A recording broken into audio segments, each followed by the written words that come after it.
This cat one-shot is the most heinous betrayal and morally compromising action I've seen in a campaign, and I've run supervillain games. No, but like, what charisma? What am I doing? Wisdom saving throw. Roll a wisdom saving throw. I swear to God, I'm gonna murder you, Maddie. Okay. Okay. Wisdom. Fuck me.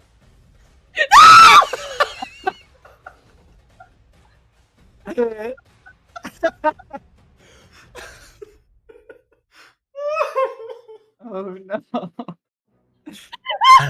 No, so this is what happens. Ready? I go, come out, and then I hear put him back. I go, radio. Yeet. And then I go, yeet.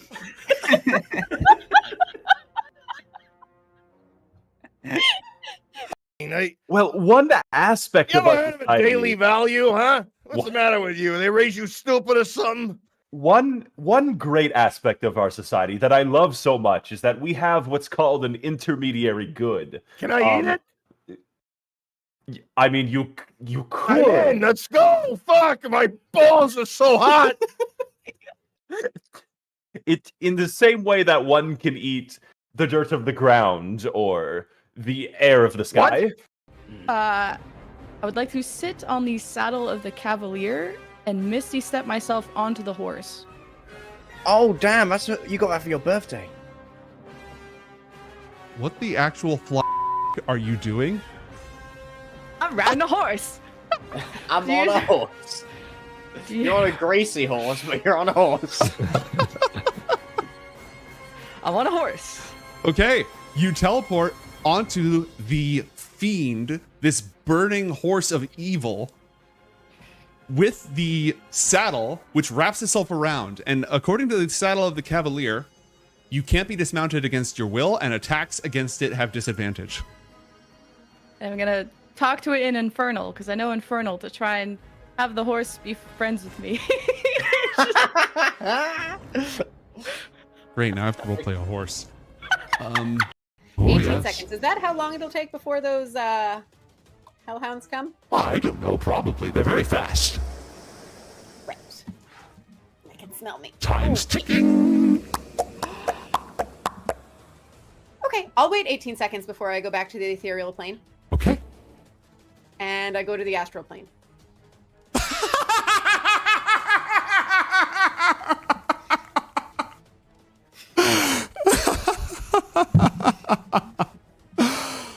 Oh, man. Oh, there's jack shit this creature can do about that. Okay. Whoosh. You fade from reality, surrounded by the silver mists. Unless you have expertise or anything in art. Okay, that's, you know, that's...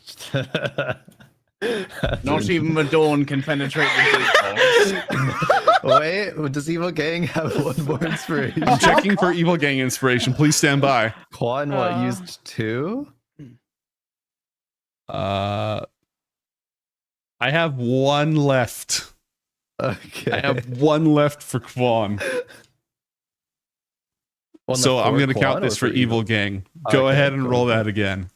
All right. Also, let's change the name to Alex. Just, you know, just for. Wait, no way. What?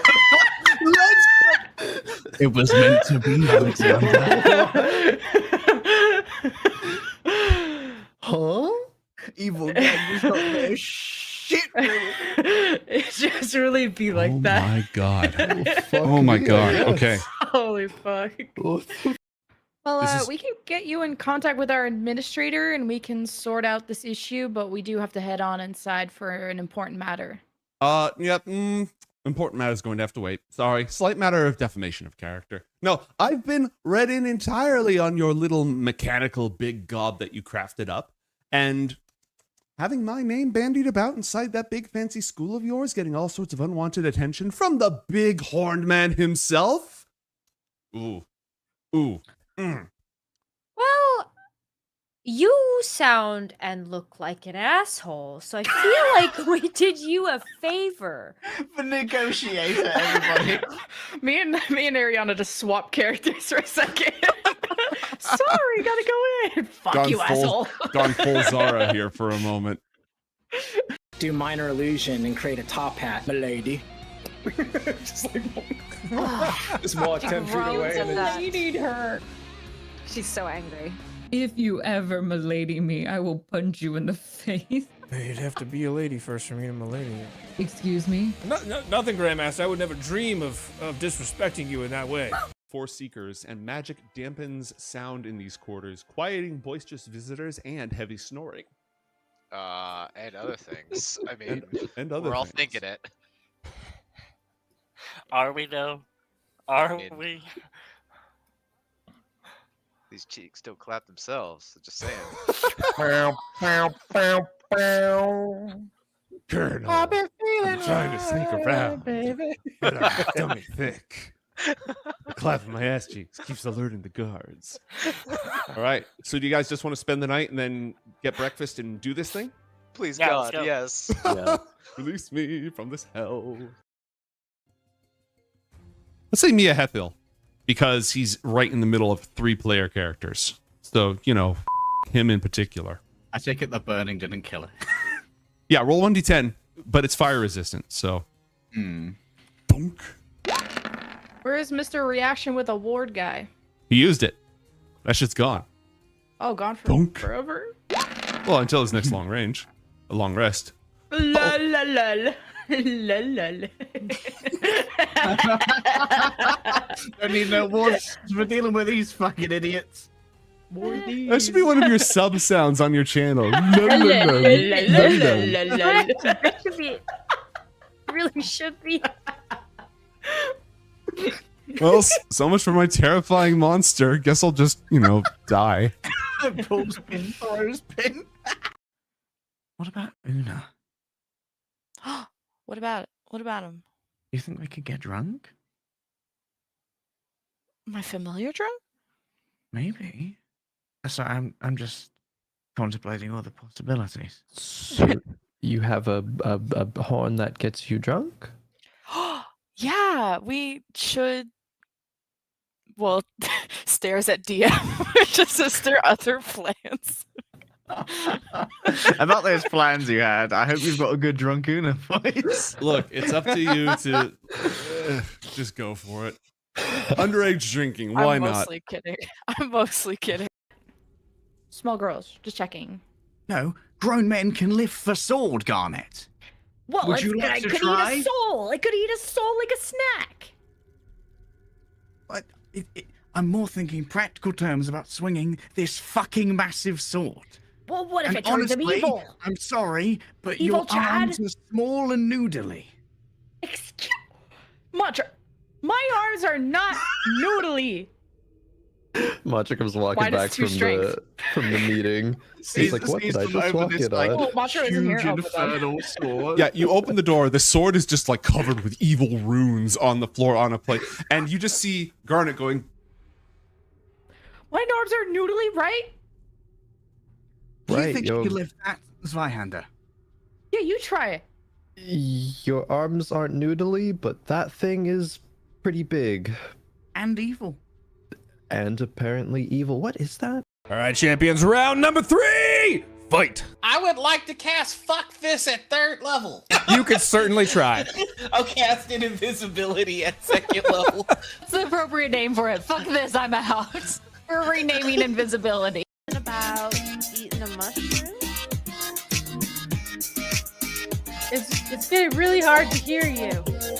I'm gonna take the last bit of the alcohol that Violetta handed me, and I'm just gonna splash John in the face. All right. Oh, that get in your eyes? Oh. John falls to his feet and starts crying. Oh no. Well, that. I think I preferred the dancing. You said to Said I'm look. intimidating, and I gotta be more. Oh. Less of that. And. No. I don't think you have to be less of that. It's just that you are, and that's okay. But I don't want to just be okay. I want to be amazing for a mate or whatever. amazing for a mate. Yeah. Cut it out, you're trying to fuck.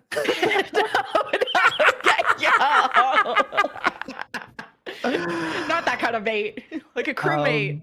A life crewmate. Sus. Like a mate. Wow. Well, we're magic users. We don't need a fucking sword to go through planes. We just wish our way there. We're spellcasters. Yeah, I'm not thinking of the magical I'm thinking of the stabby properties. I don't have any stabby things, but Yeah. we could just blast them. And my last stabby thing, I put in Mantra's mouth. That, you know? Good night, everybody.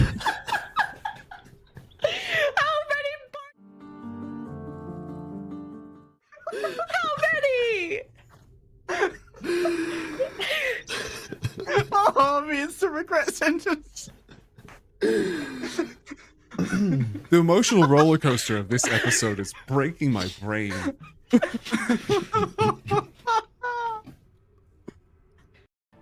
Waves the crypto boy's body. This one yours? I'm Fiat. Yeah, this is the crypto boy. Yes, that one's ours. You can just go ahead and leave him there. Oh, okay. Drops him. Also, disclaimer, chat. Also, not dead. So do I see both Crystal Pirate and Artificer? Yes, and 4 ninjas. Which one of you two is more important? Or who's the boss? Hey, who's the biggest bully at school? Which one of you is it? Crystal Pirate like Woke right up floats. into my He's, secret base.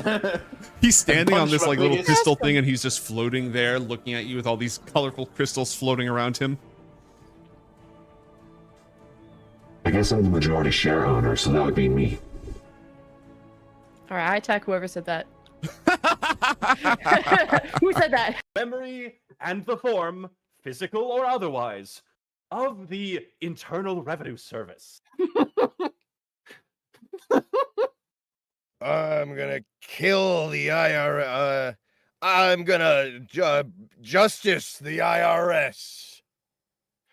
I have my kind have a very particular set of laws on violence.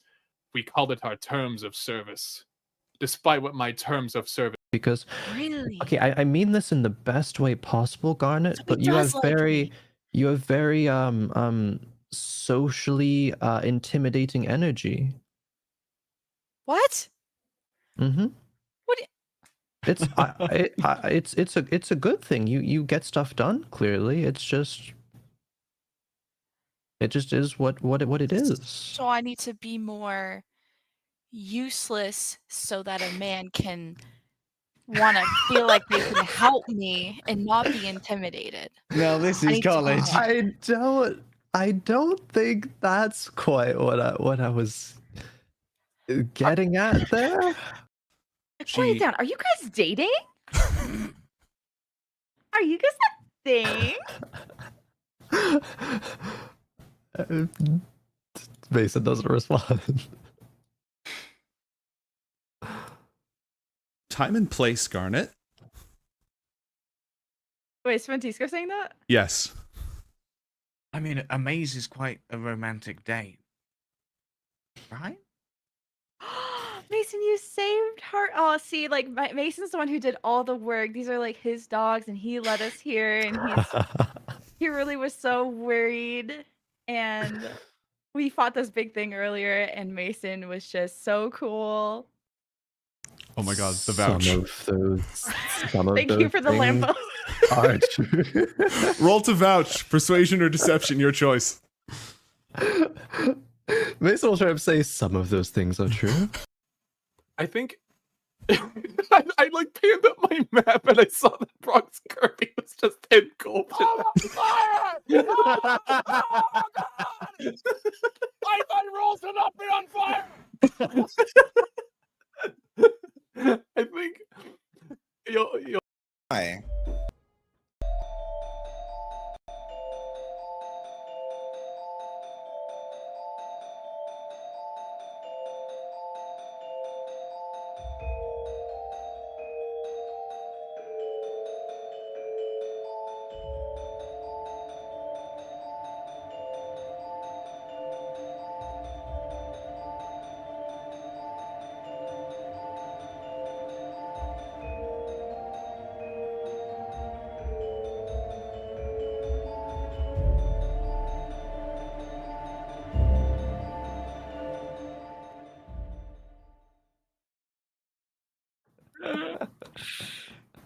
And a very happy new year to all of you Astrals out there. Welcome to Book of Dawn, Ioth Academy.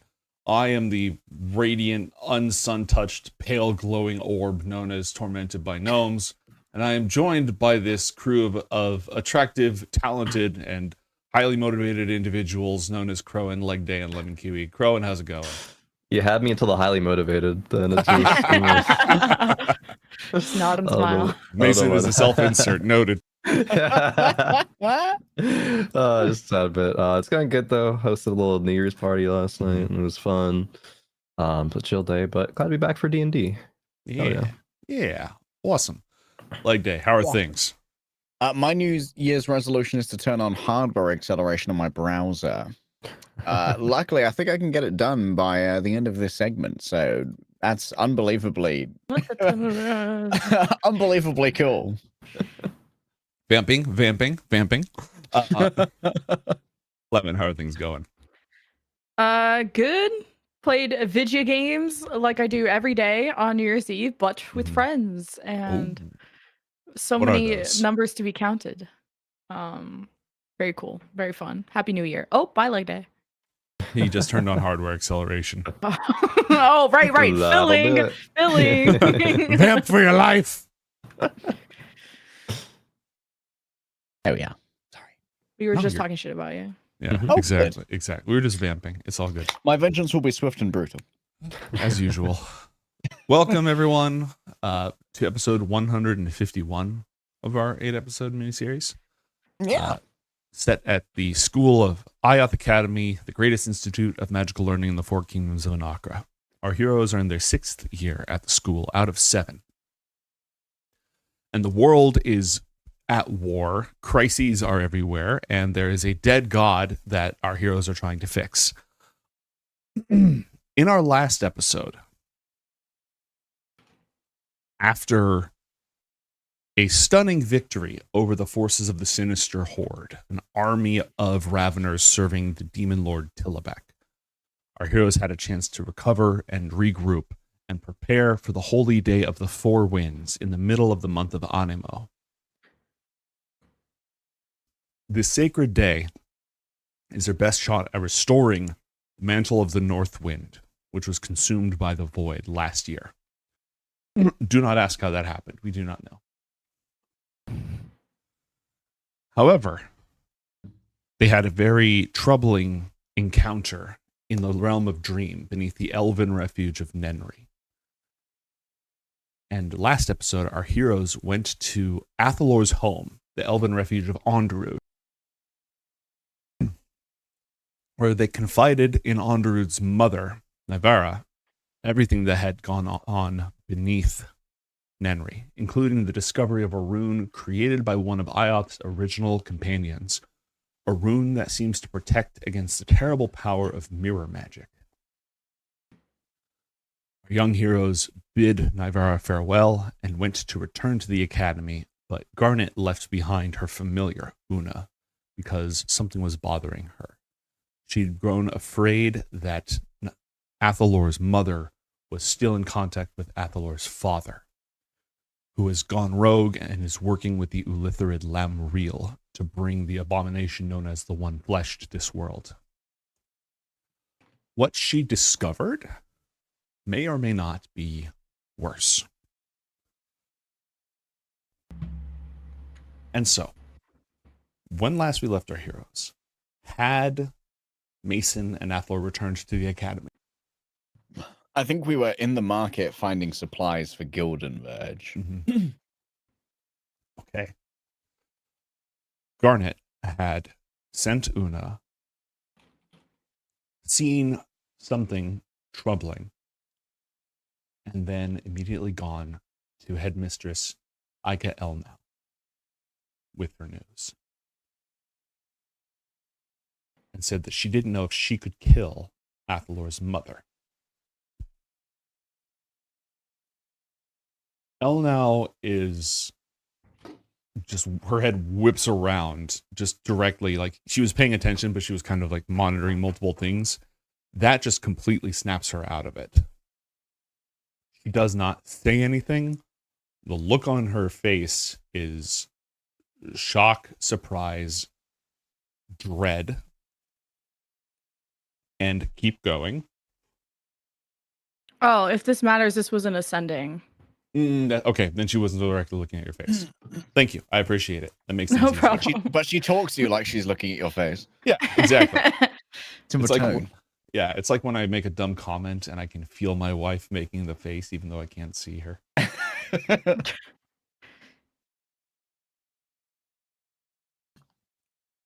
The response from Elnau is simply, I'm on my way.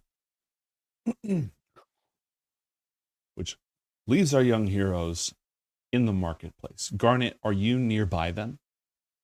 I stayed sort of just outside the workshop, I guess, before kind of telling the gang I was gonna go talk girl stuff because something was bothering me with Navara.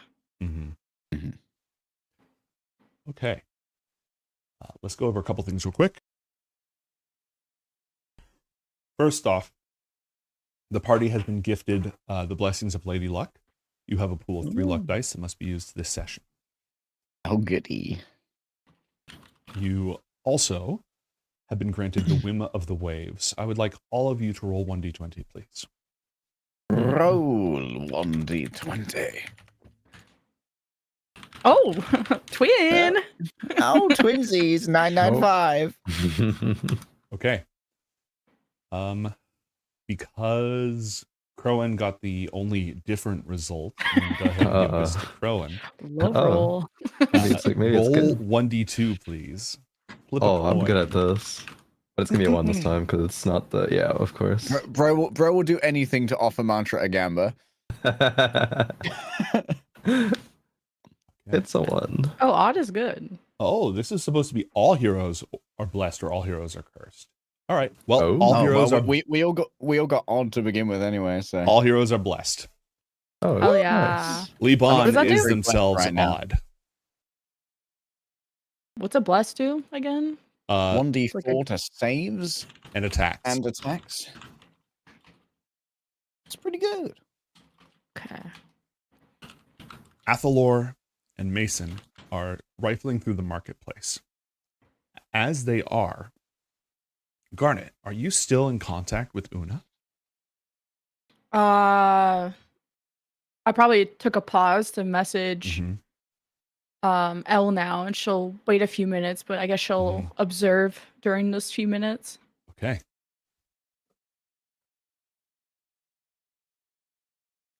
Chat, please stop playing the alligators cards. I have so many alligators. I don't know what to do with all these alligators.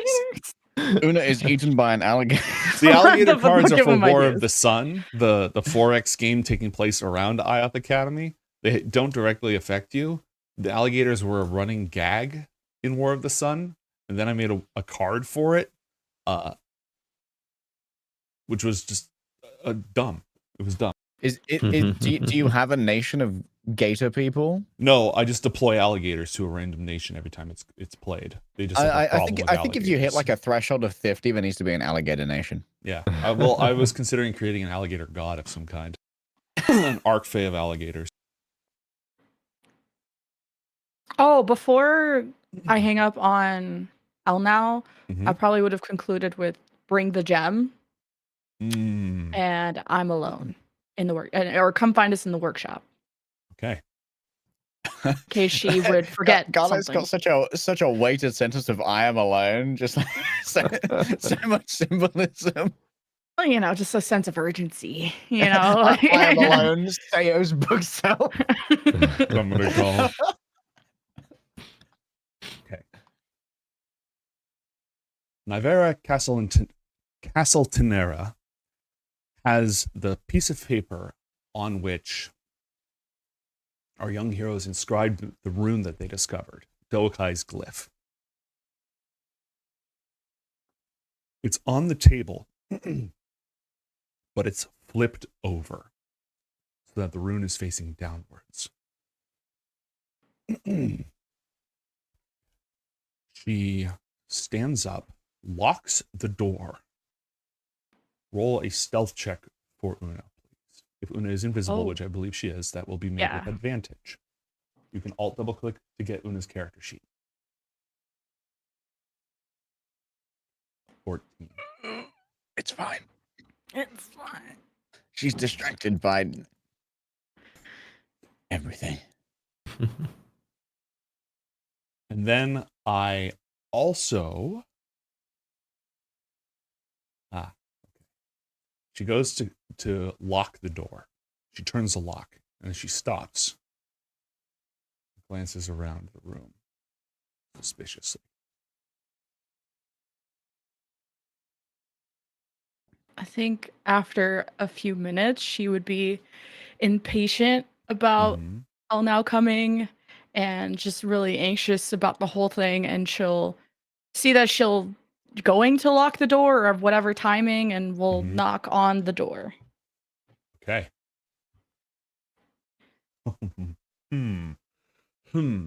Okay.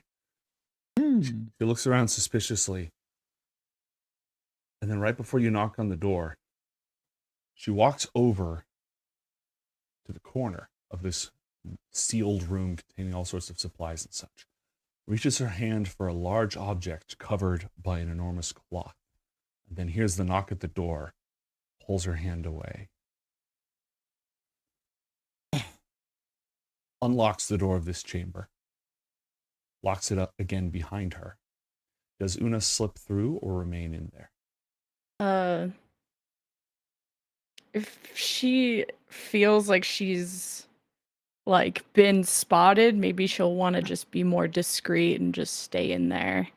Okay. And maybe look through whatever the hell she was looking at, but whatever. I don't know. Is Una controlled by me or is it more sentient where It's a mix of both. You're in constant communication with Una, so you can, crib your notes. You can give suggestions and guidance. So I was probably focused on just the door and like I'm not looking through Una's eyes right now because I'm at the door. So whatever you can decide what Una does. Una's gonna lay low. For sure. She approaches after locking the door behind her and sealing Una in the room, she walks up the stairs, glances at swings open a little side panel, and there's a pane of glass there. She places her hand on the pane of glass, and from her side, the door becomes completely transparent. On your side, you don't see anything. She sees you waiting out there, pulls her hand away, the door returns to its opacity. She sketches her hand on the inside across several runes and guards and spells and slides open the deadbolt and then opens it again. Garnet.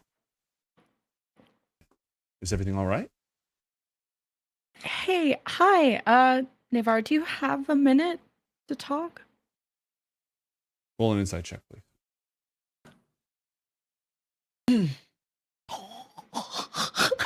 She has 3 minutes to talk. While a very accomplished member of the political scene in Onderud, which can be very, very cutthroat. Not in a literal we kill each other way, but, undercutting, back-talking, smiling through your teeth. She does a very good job of concealing it and of lying when she says, of course. Hey, definitely knows she doesn't have the time, so she'll make it quick and thank you. We'll step through and looks at the workshop one more time and can I sit somewhere? Can we sit? Yeah. She will go ahead and lead you into the dining room on the side over here, over on the left.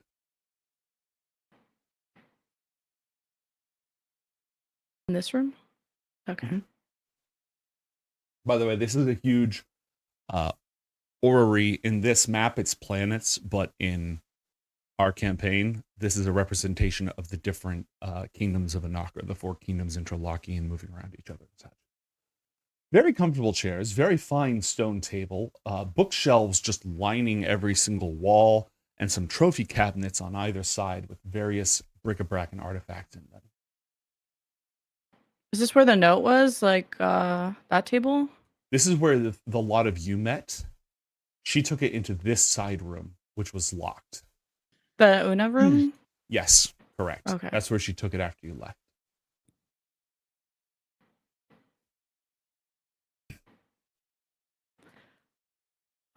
Thanks for meeting. I don't know. I just wanted to vent or talk a bit. I feel like we have never talked. Just what you and Athler have is really special.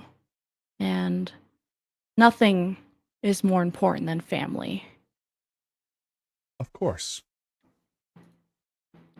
What was it like raising Athalor?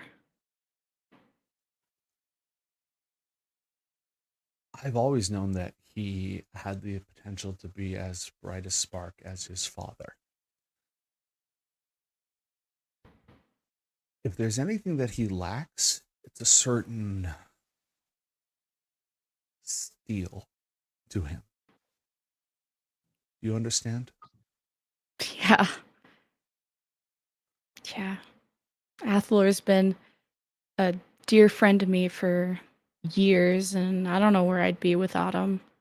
He's kind and ambitious and empathetic. He mentions you frequently in his letters. Oh, fun. Hopefully good things. But of course. What's your favorite thing about Athalor? His curiosity. Not just about the world and how it works, but about people and about stories, about music, and what drives people at their innermost. He's always been a deeply curious Althar, but in a loving and compassionate way. He is different from his own people in some ways.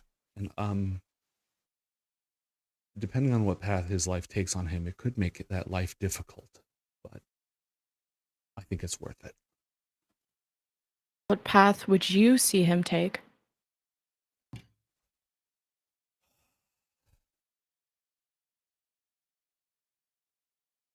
The one that he chooses. That makes sense.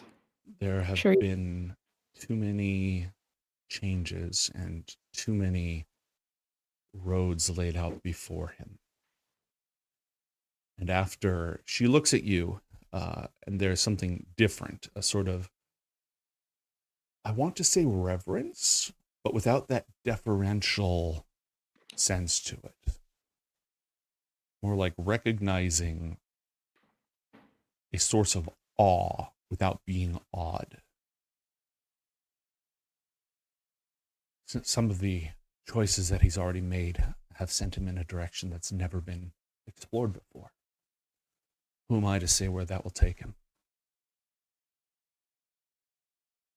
Well, hopefully somewhere happy.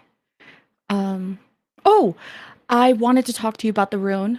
I kind of the main reason I came here actually.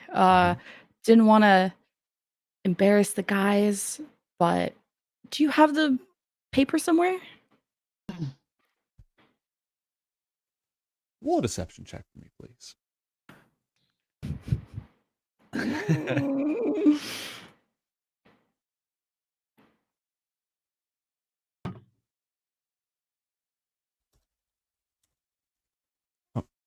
/GM roll 1d20. Monk. Come on. Uh-oh.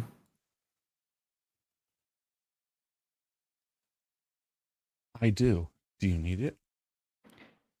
Yeah, it's easier to show it visually, like, and maybe pulls out a pen to show her that she wants to show her something on it. Okay. Another piece of paper or the one that they drew? Oh, the one that they drew. I just have to correct some things. Of course. She will. Just a moment here. And she snaps her fingers, and through the door floats a plate, like a literal silver platter that has some light refreshments on it, and a glass floats in the air next to it of something sparkling. And she walks out as the unseen servant walks in and drops those in front of you. I'll be right back. Okay. She steps out of the room. You have like a round while she's gone. Is there anything you want to do? What's a great time for my question? Yeah. If you know how you like when you hold an action, you're like concentrating on a spell. Can someone tell if you're concentrating on a spell? Yes. Okay, never mind. We're good. It looks like you're holding in a fart. You good? Yeah. She takes a heavy key from her pocket, opens the door, barely at all, slides in, closes the door behind her. I said it closes the door behind her. I clicked the wrong button. And then makes a few arcane gestures and whispers a spell under her breath inside the room. What is Garnet doing during this time? I'm waiting. Okay. She casts the spell. There's a brief glow around her eyes. And then she looks around the room, very thoroughly investigating. Please roll a stealth check for Una without advantage. Oh, fuck. Would I be able to tell what spell she's casting? Only if you were looking through Una's eyes at that moment. Oh. That's actually why I asked. Oh, true. Okay. I'm rolling an investigation check. Ooh, I'm off by 1. You want to burn one of those? Oh, that's a good point. Dice? God, I called you guys chat, but I'm so oh, chat, can I grab I call the voices chat. I'll be at the family reunion looking at the table, and I'll just shout to everyone, chat, what do we think about this turkey? Chat. Chat, isn't this turkey bonk? Okay. She is digging around the room, looking under things, looking behind things, and Una is just like barely escaping her notice. She's still clearly suspicious. And she's not done searching because the two of them tied exactly. She is... What else can she do? So that's like the one round, and this is like a next round, because then I might. Yeah, there'd be another round. Now, if it takes more than like, so I'm guessing It's she's normal gonna for it to take 30 seconds or whatever. Yeah, if she's gonna like rummage through for a good minute, I might wait 10. If it's not gonna be, after 10 seconds, I'll peek through Una's eyes, see if she's in that room. Yeah.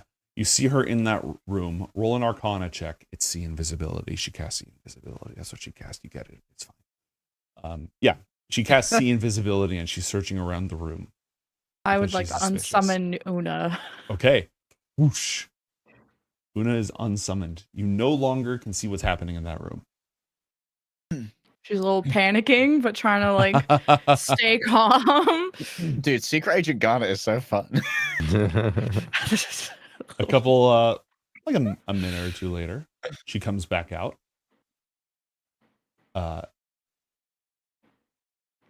And she is holding a... What should she be holding? She's got like a folded piece of paper, and it's inside that paper. And she goes ahead and sets it down on the table. She gestures at it. May I? Of course. Kind of slides it over and unfolds it. And so the rune, I've actually been studying this already, and well, just infernal magic, stuff like that, for a while. Mirror stuff, not my strong suit, but this, I just don't think it'll work. And if you'll allow it out of character, could I use a combination of like High Arcana, Calligrapher's proficiency, and like some adjacent rune knowledge from my friends to attempt to add fake details to the rune Yeah, absolutely. Make a calligraphy tools check. with intelligence? Intelligence. Or... With intelligence. Okay. Because it's all about execution. Crowan, Ah, come on. I will burn my own luck there's- die for this. I need. I need please Jesus. kill Cool Matt, please. Okay. Girl. There we Wow. go. The Holy- dichotomy. You're doing the big old T and V. Crowan, while we're doing this, could I have you roll 1d20 for me, please? Sure. This is Elnow's progress. 14. No, this is actually market stuff. Oh, wow. Oh, okay, good. Such supplies. All right. And Apple will roll 1d20 for me as well. Oh, yes. This one's also for market, right? It is. Hooray! Oh, 19. Gildenverge eating good tonight. Bargains. So actually, the marketplace of Onderoot is one of the best places to pick up magic items, especially common magic items, little things that are not a huge deal for adventurers like you, but would be a seriously big deal for commoners. You know, an item that casts mold earth doesn't matter, but if you are a farmer and you can move like 500 pounds of dirt in a round, that's a big, or even 50 pounds of dirt in a round, that's a big deal. But unusually today, there is a extremely tall, like 8-foot tall, extremely thin blue person there wearing like incredibly puffy, big Renaissance style sleeves and just a huge hat. It's like a cushioned felt hat, so it's got some body to it, but his actual body is just incredibly like head like a pencil, right? So it's just this like a tree in profile. And he has a number of cages set up with magical creatures. Oh, okay. And isn't particularly like reaching out and hawking or anything. Is just being very polite and just sitting there. But I have Crone roll me a d20, please. You're 18. 1, 2, 3, 4, 5. Oh, some high rolls here. Oh, yeah, not bad. There's a little dragon. Little dragon! I'm gonna pet dragon. Very small. And it has a poisonous stinger on its tail. Okay. Was it a black dragon? No. Hmm. Let me see if I What can kind get more of a description of it. Give me an Arcana check. This would be either of you can make an Arcana check on this. Sure. I'll give mantra guidance because they're from the dragon tribe, so I feel like this is more your area of expertise. Sure. Dang. Well. To be fair, I've seen more dragons than 50. Mantra has because Mantra hasn't been able to see themselves. Okay. So this dragon is about the size of a cat. What the? Aw. It Did they looks even come that small? It That's a looks baby. like a red dragon. Like it has the body shape, the horns, sort of the wing profile with the claws at the end. Everything about it looks like a red dragon, except for the clearly poisonous venomous stinger tail. And And I was going to have such whiplash today. It's in like it's in like a bird cage, and there's all sorts of just baubles thrown about. There's a little silver bell in there. There's like a fur from a badger on the floor. There's various odd sticks, a bunch of shiny things, and it's just sort of like tossing them back and forth. Athlor, that's strange for a dragon, right? I mean, they often hoard treasure, but I haven't seen one with a venomous sting that's been Yeah. red before. Usually they're more, fire-based. Right. I wonder how this person got it. Are there any dragon tribes that specialize in poisoning? Maybe the Batholo. I mean, they do I mean- assassinations, but I don't know if they're more blades or more poison. Roll history checks for me, please. Okay. 15. Guidance. 17? Guidance for you. See if we can break up 20. Plus a 3, 20. All right. Well, Batholo does not have highly trained holy assassins. And if they did have highly trained holy assassins, they would not use poison.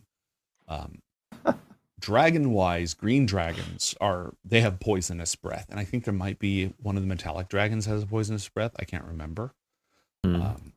But the green dragon tribe, the Hamyor tribe, they live in forests far to the northeast. And they are enchanters and diplomats. That's what they're most well known for, is culture, literature, philosophy, and art, and being big travelers and very cosmopolitan. So they have the poison element, but they don't have a reputation for using poison. Can my 15 history identify this guy's species?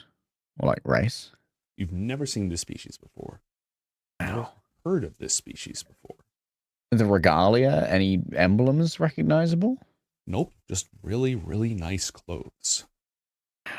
Are they using some kind of illusion, maybe? I mean, I've never You'd seen need anything. to physically inspect or do a magical scan of some kind if you were to do that. Mm-hmm. Well, this dragon looks cool, though. I wonder how much. I mean, clearly it's selling it, right? And do they have like prices attached? There are or no is it kind of prices like a listed. if you have to ask? You can't afford it. Excuse me, my lord. Are you selling these animals today? Yes. Okay. How old is this dragon? Hold on. DM lore check.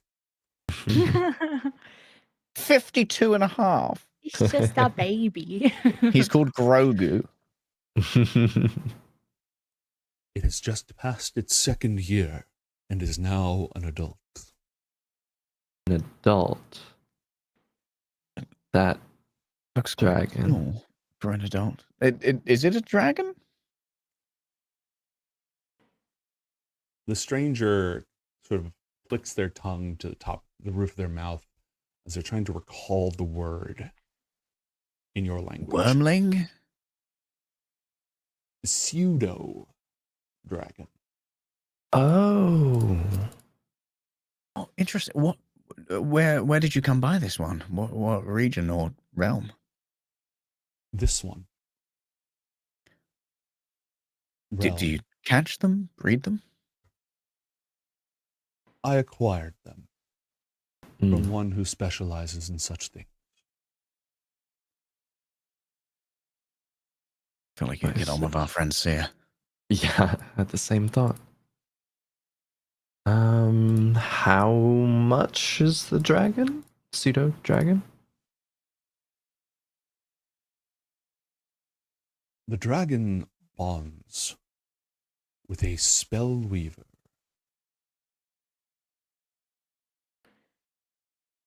And a questioning look. Wait, just one who casts spells, yeah? A nod. Is that a prerequisite for any acquirance of this then? Another nod. An inquisitive look. With a very high arched eyebrow. And there's a lot of forehead for that eyebrow to climb. So are you looking to just find a partner for this pseudo dragon rather than exchange it for coin? Both. Mason, you're from a dragon tribe. Do you want to? I mean, do you weave spells? I do. Yes. 250. Maybe we have to see if they're gonna bond first. 250 what? Gold. Okay, that's right. Before or after? Up front. Before even seeing if... Okay, wow, that's... You are a spell weaver. You may purchase. I'll do it. Like, look in its eyes or something, see if it, connects. Maybe there's a vibe there. There's a gel. Can I take a closer look before any further interaction here in this purchase? Yeah, and on that note, I'll see if I can pull up the art for this thing. I don't remember the last time I actually put one of these in a campaign. Second edition, third edition.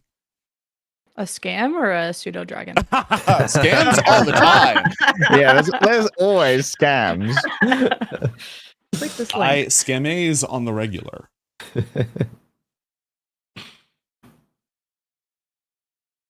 Loading. Bandwidth is exploding.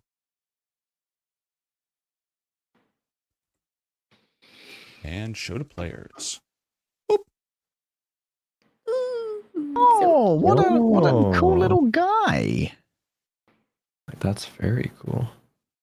Yeah, get a little closer, take a look at it, kind of like is there want to know a way, how you like handle some animals differently? You want to like sometimes like look at their eyes, some animals like give them like the the space for them to be like, all right, this is my show, this is my territory. Is there anything like dragons that I would know for that? Most dragons that are sentient you would talk to. Yeah. And depending, you would greet them, beneficently or challenge them depending on the specific culture in that case. It is lying on its back and it has a silver ring or like a steel ring with a couple of other rings attached to it, hooked in its tail, and it's sort of dangling it above it and itself and just sort of batting at them.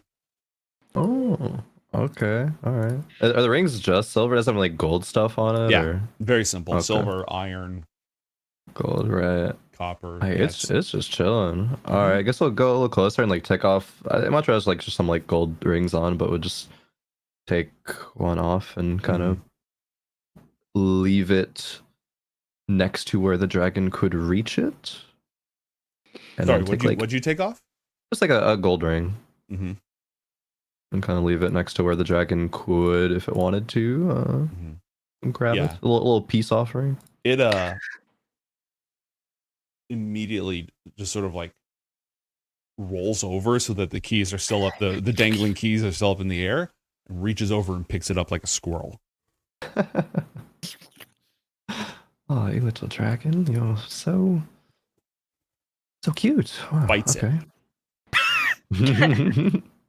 Just checking for real girl. Yeah, real girl. It's authentic. And then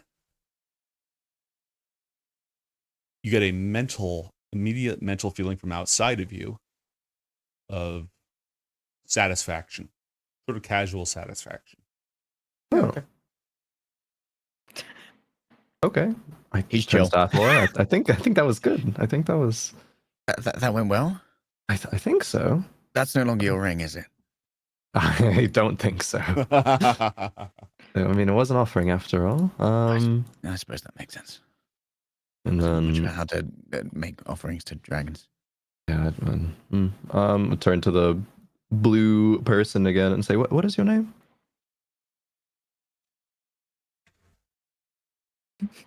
GM did not think of names. That's all right. No names. Greg. No, they have a name. They're just not answering your question. That's all right. Fair. So, sorry. So for clarity here, so 250 gold, and then I can see if the dragon wants to bond with me for that 250 by casting a spell, weaving a spell. And they are yours. Oh, and they're okay. Looks to Athor as if like, am I missing something here? Is 250? We're good. I mean, seems like I've never seen anything like this in the Alderity market. Moment. I cast Dispel Magic. Roll a caster level check. What are you casting it on? Casting it on the creature itself. Okay. Nothing happens. To try and dispel any illusions. Well, it's not an illusion. Not a rat. It's real. I think at this point, regardless of anything else, 250 gold seems like that's not too terribly steep of a price. I mean, I think Cynthia could be very impressed. All right, and just divvies up 250 You gold have into a pouch. the sudden, both of you suddenly see an image in your head of this dragon sleeping peacefully on a pile of 250 gold pieces.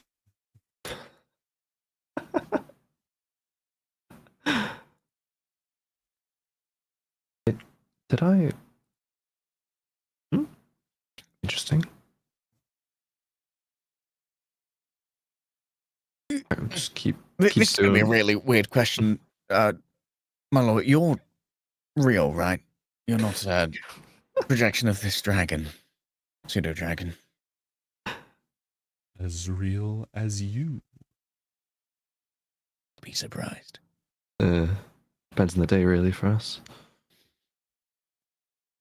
Yeah, it just gets 250 gold in a separate little gold pouch. All right. Divvies it up and The hands it to the merchant person. takes the coin pouch, and you notice that they have one, maybe two more knuckle joints than you do. Their fingers have like one or two more joints. Oh, interesting. Picks up, place it into one of its voluminous pockets, grabs the key, or grabs the cage, and it's almost like a spider descending as their hand sort of picks it up. Hands the cage over to you. Hands the key over to you. And then reaches out slowly towards Athalor. And inside check? Yeah, roll it. Oh, You are about to die. Wait, we have Pearl, Light of the You Pearl. do have Light of the Pearl. You can, Oh, you don't think true. you're about to have your soul drained. That's 19. about a 19. Thank you, Pearl lawyer. We are making a point. We are making a point through a gesture. Somewhere between a tap and a shove. Definitely not a shove, but more sustained than a tap before releasing on your shoulder. Just sort of like. Nice doing business. Enjoy on the read. Yeah. Pleasure. Thank you. Ethel backs off a little bit and looks down at the pseudo dragon. Yeah, once you're carrying the cage of it, takes kind of a few steps away and holds it up and kind of peers in. Is the dragon still just like chilling, playing with stuff? No, the dragon's now watching you. Huh. Hi. And you're gonna have to name them. Yeah, I was just about to ask. Do you have a name? Kind of looking at the dragon. A vision superimposes itself in both of your minds. And other sensations as well. They're not overwhelming. They're just sort of like dropped in, sort of floating in on top of everything else. This sizzling, crackling sound. This delicious smell. And a roast chicken.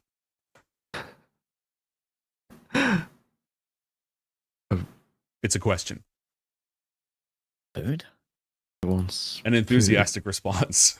Specific food. No. Not name related. Okay. You see a few other different, like, some fruits pass by, like baked goods from Onderu. Just a few different things that sort of pop up, like bubbles floating past.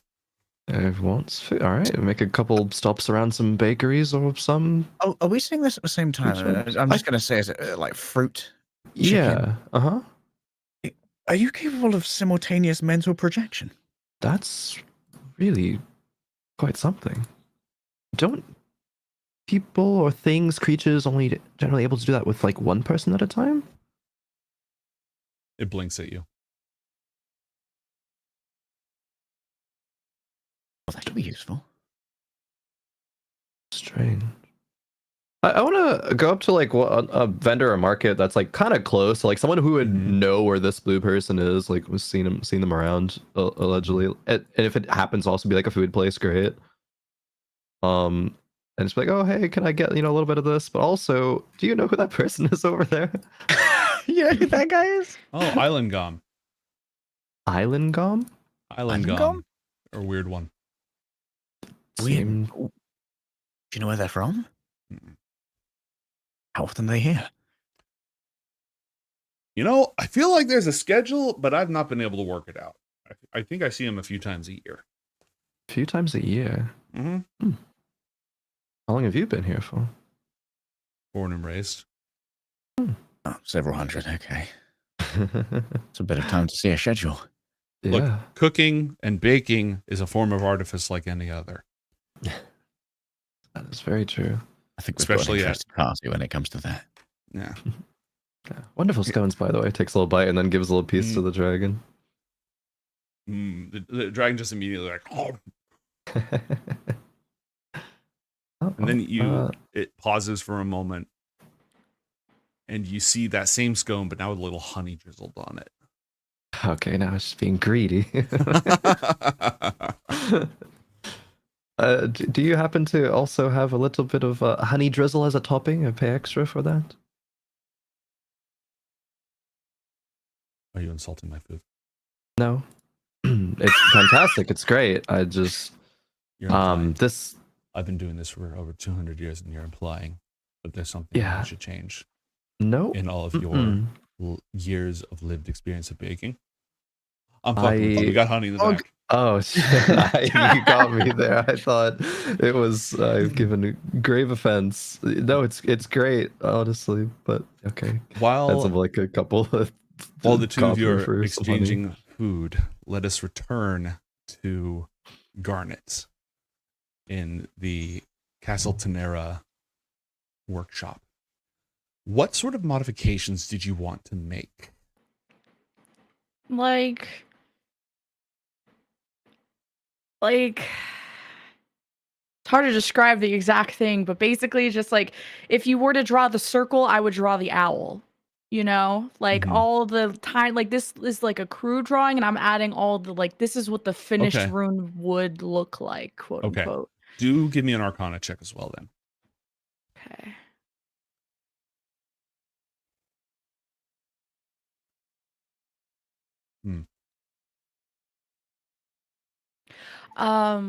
What was I saying? You saw this version. Now, did you see this complete version? Well, this is what I think the rune should look like. Because I think what they gave you, I don't think it'll work as is. That was the starting point. This is what I think it should look like. But if I'm really honest with you, I don't think a measly rune could stop the extraplanar travel that whoever is planning. It depends on the rune, depends on the glyph, the complexity of the spell, and the matrix that's involved. But I'm planning on letting some of our artificers take a look at this anyways. Do some proper research into it. Run it past maybe some of the juniors, the apprentices first. Let them do the basic checks. Yeah, this is still a long way to go. I just thought this... If they think it's promising, then we go from there. Yeah, please give this to them or to look at. But what the Mirror Keeper, what the clones should fear is, well, and she'll flip the paper around and begin to draw a symbol. This. And she shows a symbol of a spiral on the paper. Like the similar one that she has on her book. I mean, if they thought the mirror realm was so horrid, so empty, so uninspired, I mean, they'll think that's paradise compared to the void.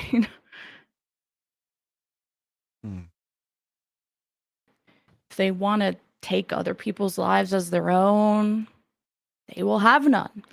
If he needs his minions to do all his work, he'll have none. Because I'll just turn them all into nothing.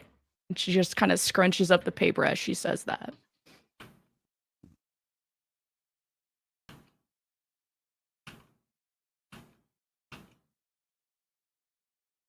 Zeteth, are we currently at risk? We kn- like on being- route? Yes. The only contact we've had with void magic has been, so far, in a major way, you. And obviously you're on our side. Are there others who would use his power to harm us? Harm Underwood? No, that would just be for the Mirror Keeper and possible mirror clones, and they've been spotted a little bit everywhere. I just think instead of looking into silly mirror blocking magic, I would look into void magic.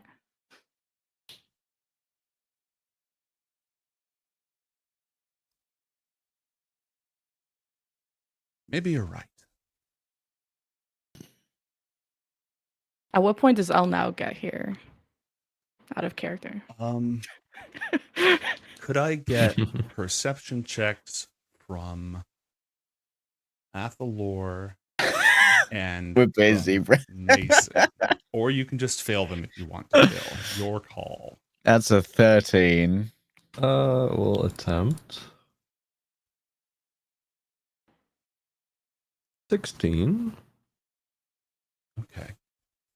See her like flying like a freaking tomahawk missile. Sonic boom as she flies through the route. No, Actually, actually. Superman. No, she's not actually Supermaning her way through. She is not even dressed as the Archmage. But you think you see her face and her hair, like, for a moment in the crowd.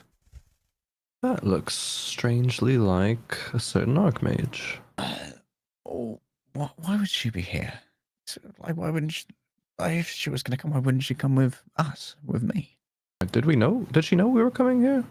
I guess not.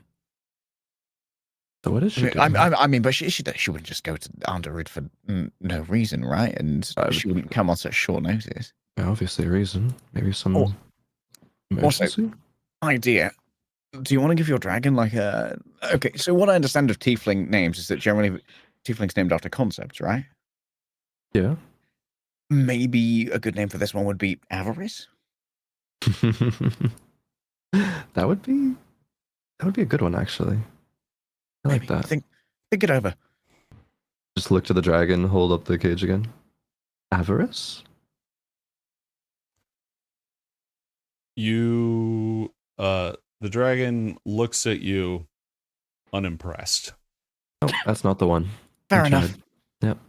Pomposity. Yeah, we'll workshop it. Throws another piece of scone to it.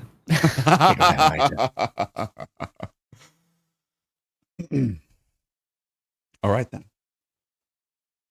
Do we want to go to where Elnau was going? I mean, we can could us follow avoid? behind. We've got some time. Yeah, I guess. All right.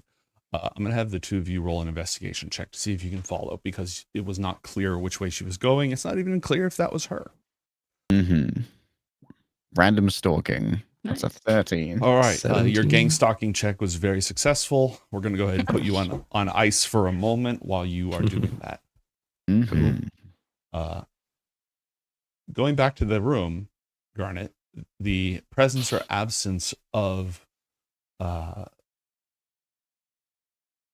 Elnau is... Garnet's wondering as much as Lemon is at this moment. As she says, perhaps you're right. Where would you suggest we start? You hear a door opening. Oh,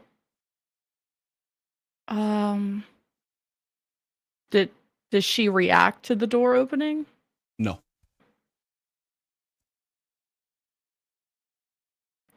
It's hard to know. I don't know if a rune placed on every mirror is really practical. And maybe she'll go and talk some jargon about void stuff, or mostly like, I don't know, the matrices around void and how complicated they are, but how they Jargon Stunlock.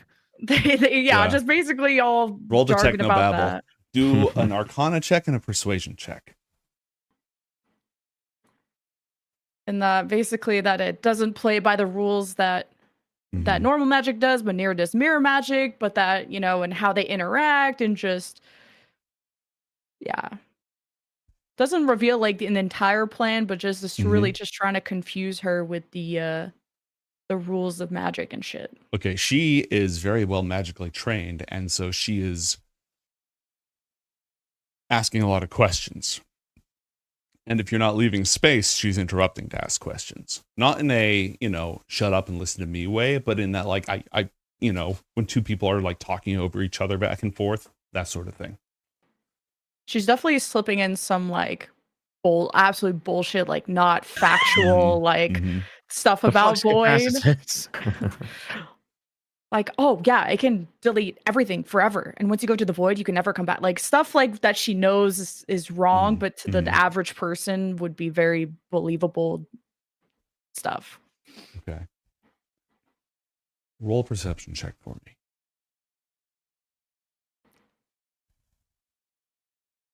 21.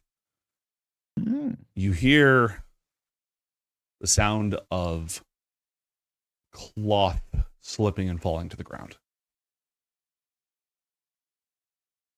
around the corner. Can I don't want to message someone who's not her. She kind of like, as she's talking, she'll maybe pause and are you expecting someone? Is that just one of your servants or helpers doing something? I know I've already taken a lot of your time if you need to get back to work. Hold on. She gets up and cautiously makes her way to the door. Sort of looks around the corner. Go behind. She'll like sort of follow her, but not in like a suspicious way or anything. Just also curious. You weren't expecting any guests, right? Maybe, I don't know, maybe Ethel or Mason came back for me. I didn't really tell them. And my study.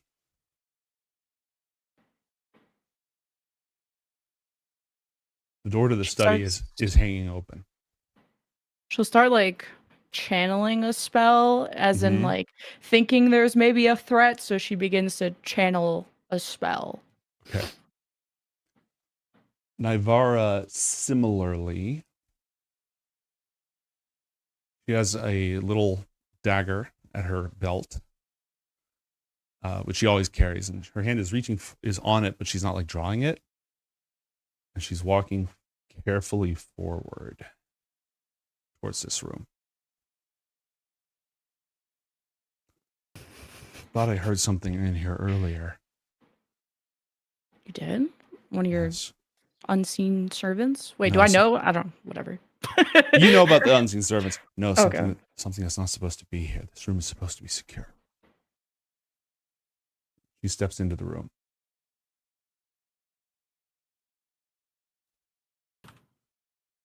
What do you do? You guys peer at the door, but like There's still a on the outside. full-length mirror there, leaning up against the wall. And there's a cloth on the ground. She's picking it up, picking up the cloth, and looking at the mirror, and like, gonna put that over it. She just look at the mirror and put a cloth over it. Yeah, she looks at it like confused, and looks at the cloth confused, and just sort of puts the cloth back over it. She takes a step back as soon as she even sees the frame of the mirror. Doesn't say anything. Yep. Is everything okay? It's safe, I think. Do you think this has been tampered with?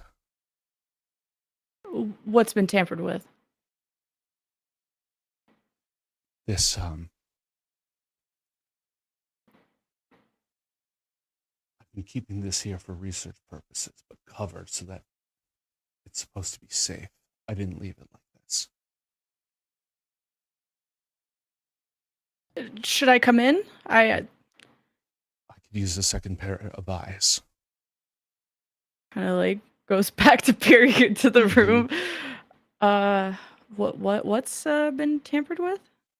She indicates, actually, can I undo my deletion? Do I have to be on the correct layer to do that?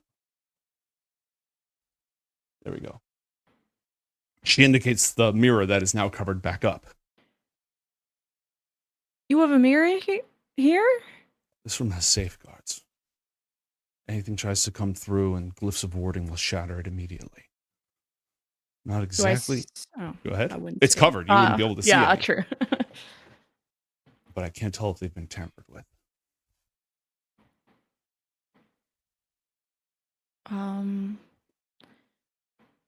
You know, gravity's a hell of a thing. Does this look like that rune?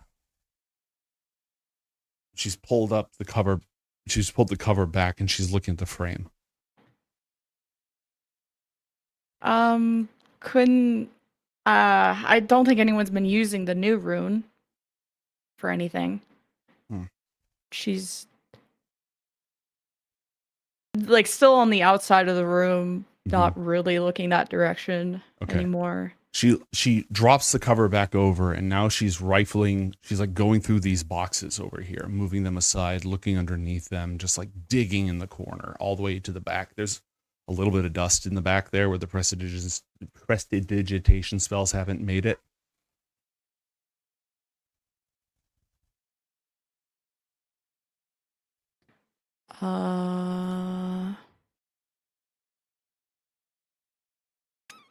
I'm just gonna wait, and I'm gonna try and listen in to see if anyone's like Elnow would be coming anytime soon. She's just now getting very nervous. It just doesn't really know what's going on. Behind you, in the room, you hear the sound of glass shattering. Not far behind you, like 10 feet behind you.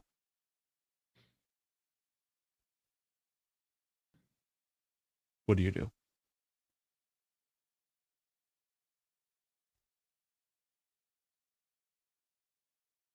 Oh fuck. I pee myself. I shit myself, yeah. So 10 feet behind me. You heard here. just glass, like just. And she doesn't react.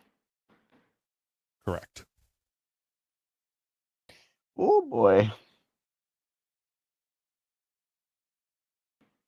I'm still concentrating on my spell. Mm-hmm. And I'm gonna not react.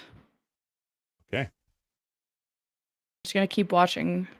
Keep watching her, because if she's not alarmed, then maybe it's some servant shit, and I kind of need to just watch her right now. Mm-hmm. You hear the scraping of glass shards across the floor towards you. Glass scraping on stone.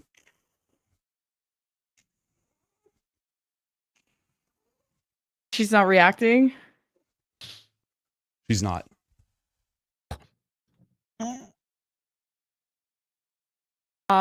When you use a sending stone, are you talking? You're talking out loud, right, into it? No, not with ascending stone. I take the sending stone and I ask Elle now how far she is. 5 minutes. That's like 30 rounds, bro. That's like so. That's what travel time takes. That's how long travel takes. No, she Leroyed the final boss.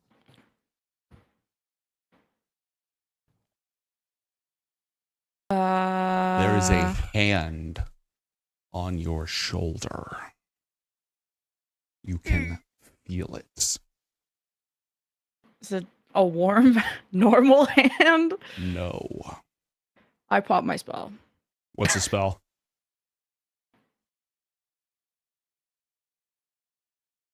Damn. 30-foot radius? Yep. Okay. For purely academic purposes, roll for initiative. That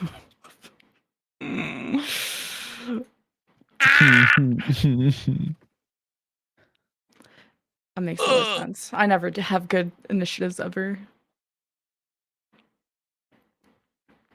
Okay. Your spell goes off. You don't even look behind you. You just let the spell rip. A shockwave of dark energy pulses out in all directions. Nivara has to roll a wisdom saving throw.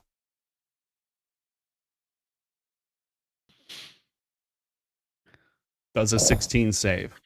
Yeah. Or my DC is 16, yeah. It's meet or beat. Okay. Roll a constitution save. Oh boy. Oh, I'm gonna look at this. You also have plus 1d4 to roll your saves because of the blast. Oh yeah. True. Is this a spell being cast on me? Yeah, but triggering a spell is a reaction. Oh.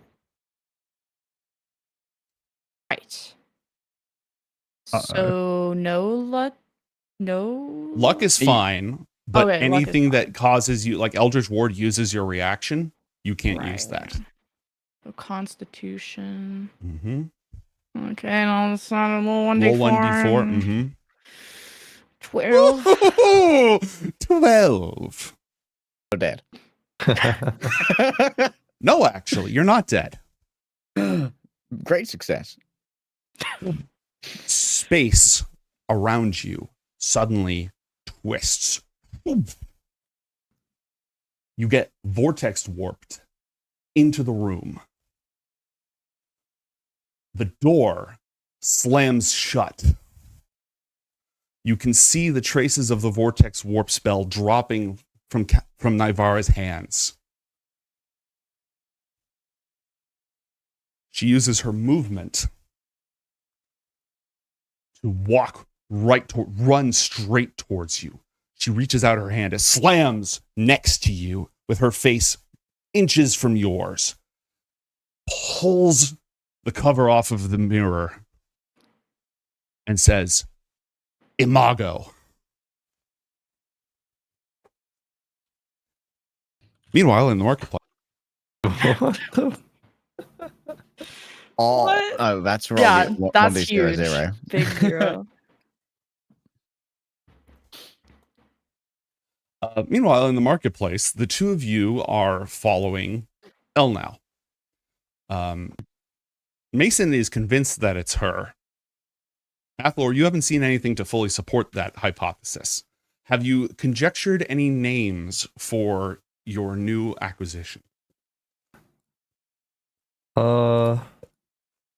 Not yet, no. No, not quite. Okay. Then you're just basically navigating your way there? Yeah. What we saw, did they have a staff? Yes. A walking stick? Staff. It looked plain.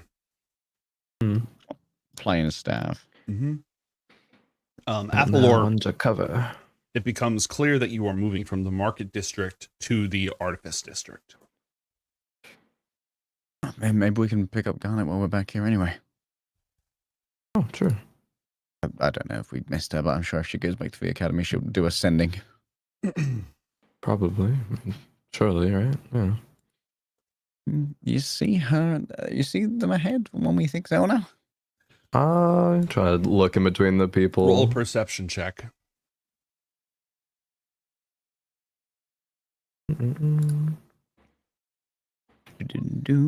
You have that moment. Is it an Always Sunny in Philadelphia meme where in the restaurant where they're just like seeing each other? Or the Umbrella Academy where they're driving the cars and they just go, oh, yeah. Oh, that, yeah. I know that one. Yeah. She glances over her shoulder and some of the features are different. But it's like an Arai, but it's not Elnow, except that the moment that she sees you, she gets this look that is very familiar to all three of you. So, what the fuck? Nope. That's her. That's her. Hi. Oh, shit, what's she doing? Just like start pushing through the crowd. Oh, is she like saying no? Is she? Mhm. Oh, wait. She's like waves you off. Okay, I guess it's a. Okay.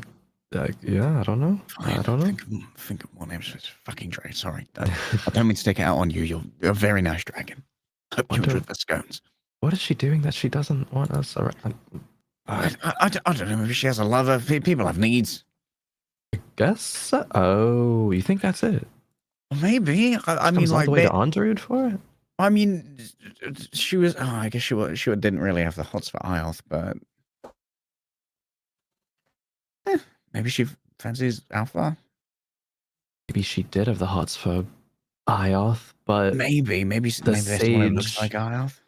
Yeah, but the sage. Oh, you reckon they were catty already, about it ever? Maybe it could have been the case. I don't know. Oh, I mean, there was a bit of friction. I feel like. You think? Yeah, there always I'm has gonna come up from behind the curtain here real quick. Out of character. We want everyone in this scene. I am ambivalent as to whether Athalor is involved or not. Mm-hmm. I think that if Elnau's waved them off, and Garnet set it up pretty well for Athalor to not know, I'm happy to sit this one out as Athalor.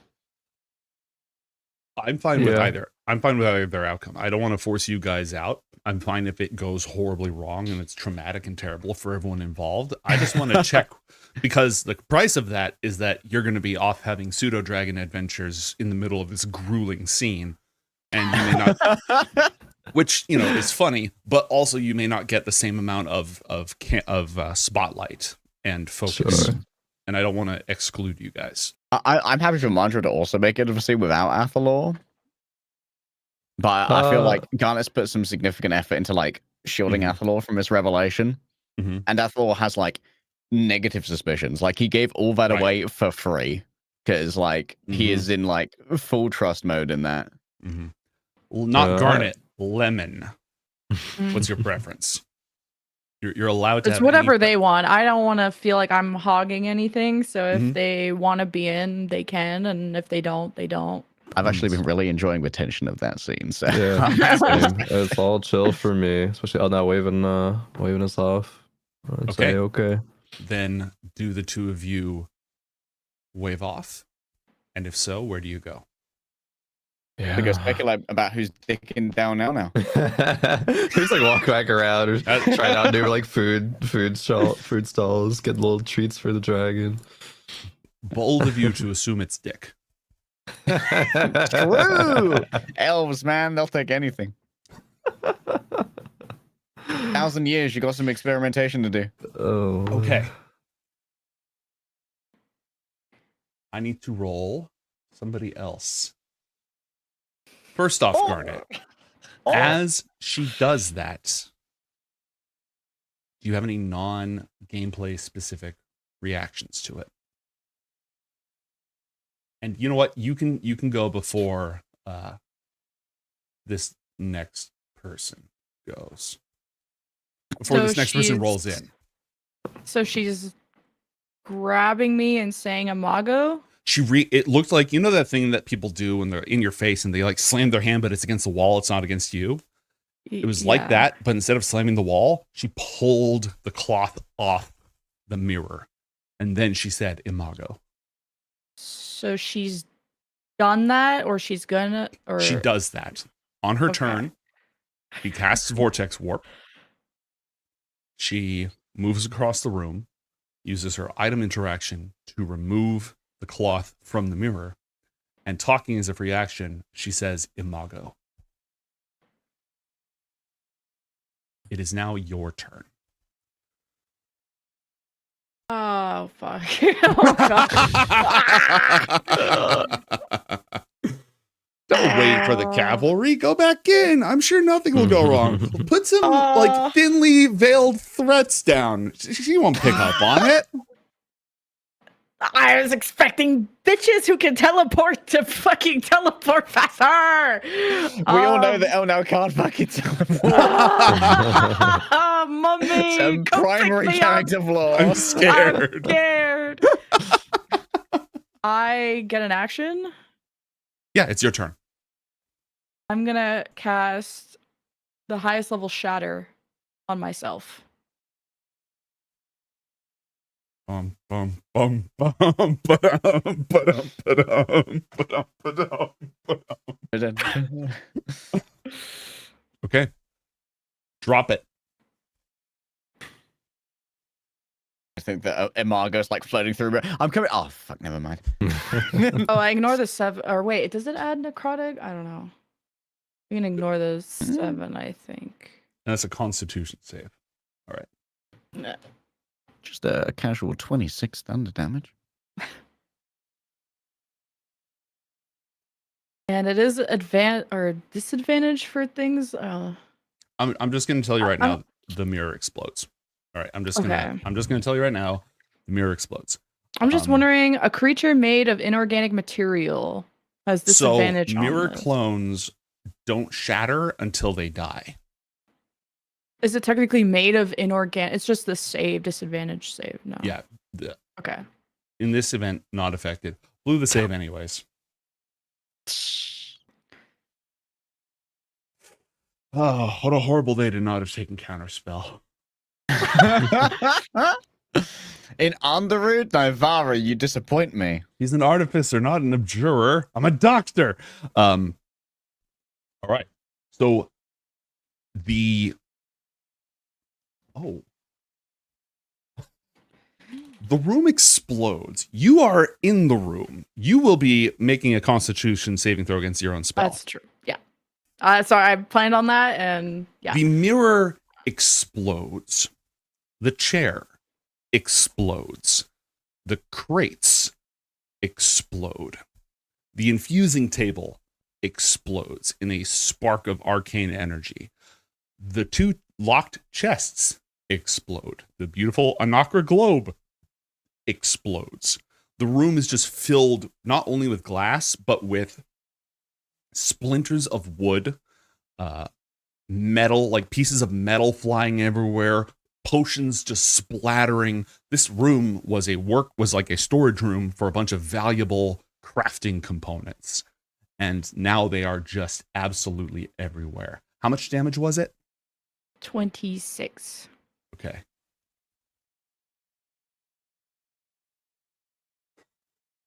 Or 54 if you're weak to thunder. She is 52. not yet. And is that it for you? Is there anything else that you wanted to do or say? Item interactions are free, right? Yeah, not drinking a potion, though that would be a bonus action.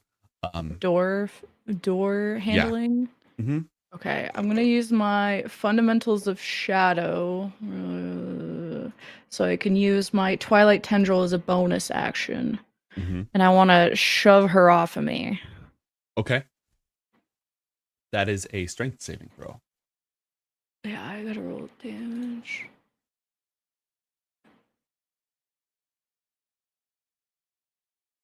Wow.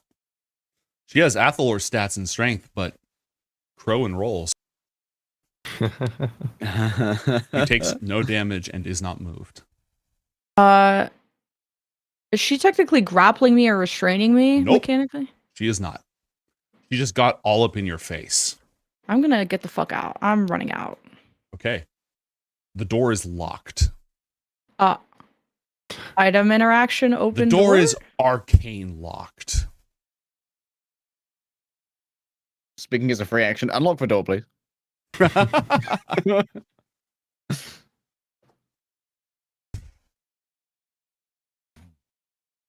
So yeah, it's under the arcane lock spell.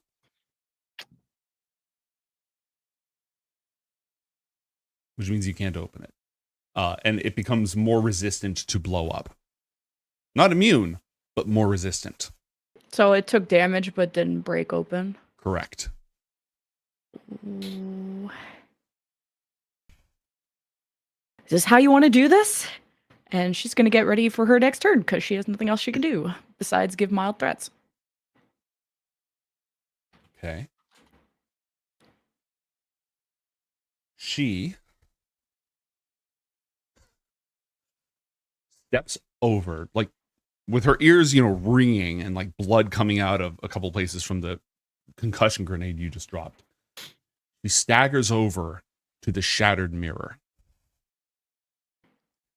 I can keep your secret. Scoops Wait, it wait, up. wait, wait, wait, wait, wait. For dramatic purposes, she has grabbed the largest pieces of it, and there is a spell like she's just when you start talking. Why? Why would you? If you want to keep this life, I won't tell anyone that you're a clone.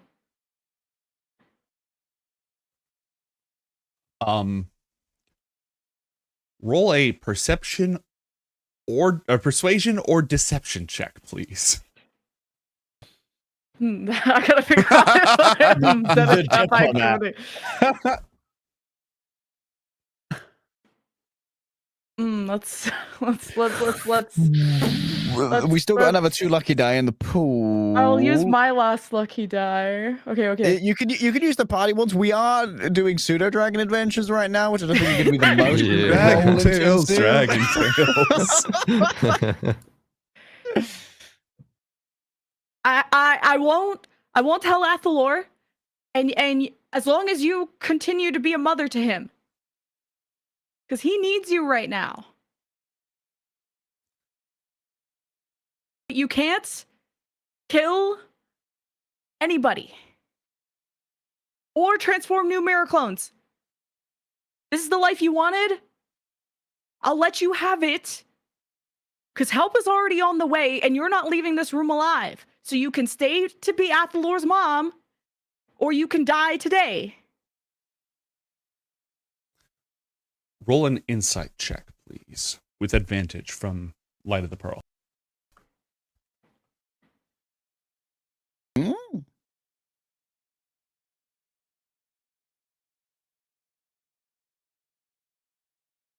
She is reacting to what you're saying. You can tell she desperately wants that.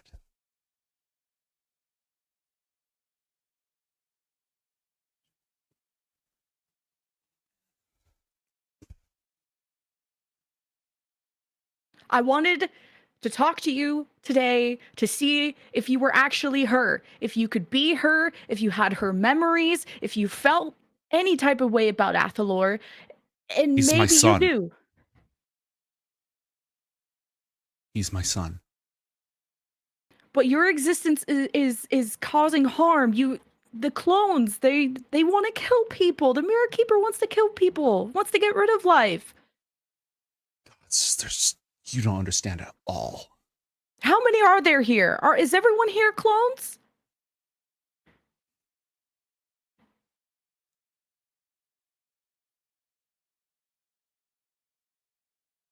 Athalor's all I have left.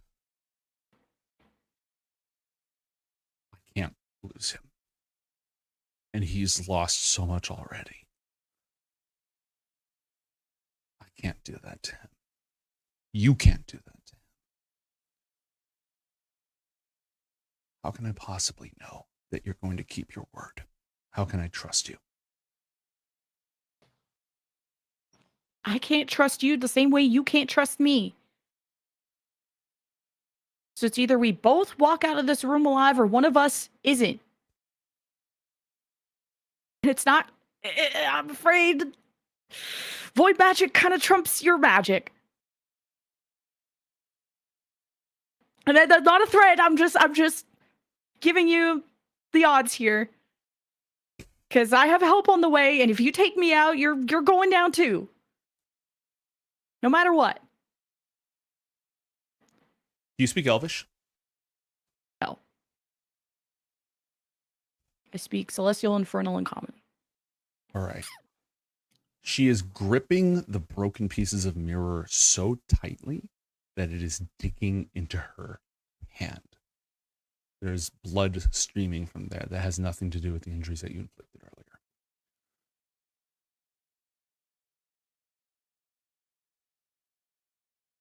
She very softly speaks a single word in the melodic, rhapsodical language of Elvish. And the door lock clicks.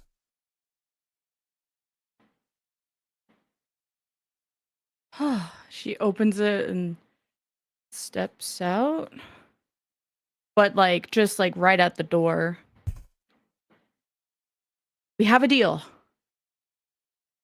Get out and take your help with you. She holds out her hand to handshake.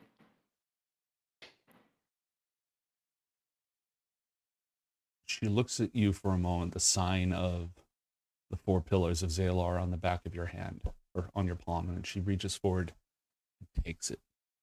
With a soft but intense grip. Staring you dead in the eye at the exact same time.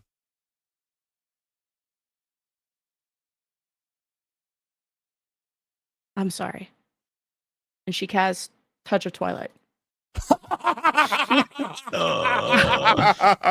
And we'll find out what happens after this short break. The triple cross.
At the claws of slobber chops. He gets like whipped around, lands on his head, still like conscious and alive. Slobs just starts like going at his ass, just like and just disembowels him. Oh! Like I imagine the camera pans away and you hear a sound like a wood chipper, and you just gore spewing off to the side. It's like somewhat, discretionary shot, but everybody His knows legs it's are like, And then Slobberchops' face comes up into the screen, covered in gore, and it just does the one lick, the one like aggressive face lick. Yep. I hate exactly what it is. I hate everything I stand for. Not monetizing the video, everybody. We've gone down this. We might as well get it over with. Yeah, just get all. It has to all be in this VOD. All out now. No, it's alright. The violence, the It's gonna be the scooty most wild pooping, get it episode. over with. Oh shit, that too? Oh, yeah, we got the, No, we wait got the until after. Santisco Wait until you scene later. graduate. I lied. But Dad. Dad, you can't date until you're 25, young lady. Yes, yes. By the Sunrider's grace, yes. We're all okay. Well, I can take a look at the oven for you and send a message to Athalor, like, and kind of elbows him a little bit, like, to basically, like, vouch. Just, right, Athalor? I'm really, Yeah, she's good with ovens. fantastic with ovens. Like I've seen so many ovens fixed by Garnet. Honestly, like I didn't even know there were that many ovens in the school, but she just materializes them, fixes them, and sends them away. It's like she has a remote oven repair shop. You didn't have to do that much detail. Wow. Athalor. Really? That's so interesting. Tell me more about ovens. What is this, a dialogue trick? Tell me more about ovens. Tell me more about oven repair. I don't want to talk about ovens anymore. Tell me about curries. Mechanical feet.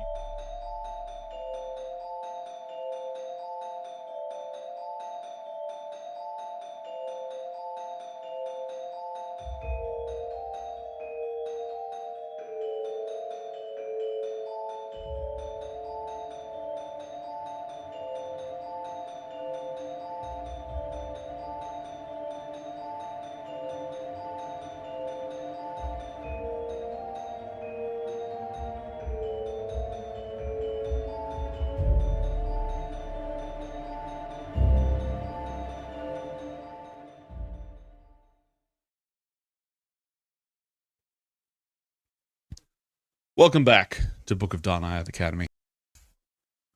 At least one of those two things I just mentioned are still in this show, so that's good. Barely. When we last left our heroes, there was a soul-rending, difficult, life-changing choice facing them, which is, what are we going to name this pseudo-dragon? Oh, I had to refresh. What was it? The pseudo I said there's a wrenching, like heart-wrenching, life-altering choice facing our heroes, which name the pseudo-dragon. Yep. If you were down in the Artifice District when you got waved off by El now, where did you go next? They're probably just back to where we already were. Could we actually hang around the Artificer District? Are there any family friends I could pop in on who might, who I could think of as personally trustworthy? Probably. Because Athalor's got part of that shield golem necklace. Ooh. And if we're in the city of artificers, you might as well. All right. I'll see if I can put a name to the character, but there would absolutely be somebody you could check in on. They'd be happy to see. Probably like a Na Castletonera, since they are in the family business. Cousin, uncle, aunt, something along those lines. And they'd for sure be happy to see you. And what would you want to do with this thing? Just wondering what it would take to link it to a new golem, I suppose, or I guess generate a golem. Oh, you want to build one? Well, maybe, maybe not personally, but it could be very useful for the academy. And of course, like we're trying to keep members of staff safe. Like if we could get into a position where we can produce a multitude of these, that would be incredibly important because, like I mean, between us, assassination attempts on top staff have not been uncommon. No, sales of these things have been up quite a bit with all the recent hullabaloo. I bet. I don't imagine your academy wouldn't have the capacity to manufacture these. There's a reason they're so popular amongst arcanists of all manner. Those who don't have a personal group of bodyguards or a chosen champion who fights alongside them, it's enchanted to literally take the hits for you. What more do you want? It just feels like it'd be better to like have a knowledge in the family as well, Mm-hmm. There's probably somebody around here, one mechanist somewhere in the family line. Did you want something specifically done with this? Did you want to do the learning? Did you want to just hand this over for us to tinker with? Yeah, tinkering would be fine. I'm currently in the 6th year. The studies are a little bit intense. This? Where'd you get this? I picked it up off a battlefield. We recently went up against some Diffraxians, and they had all manner of weird artifacts. I imagine they looted from elsewhere. This looks more like closer to our work than anything else. Not I know, mine that's what worries personally, me. but Onderud work. Whatever people may say, however things may have gone between the whole Brontha, Bothotlo, both very loyal customers.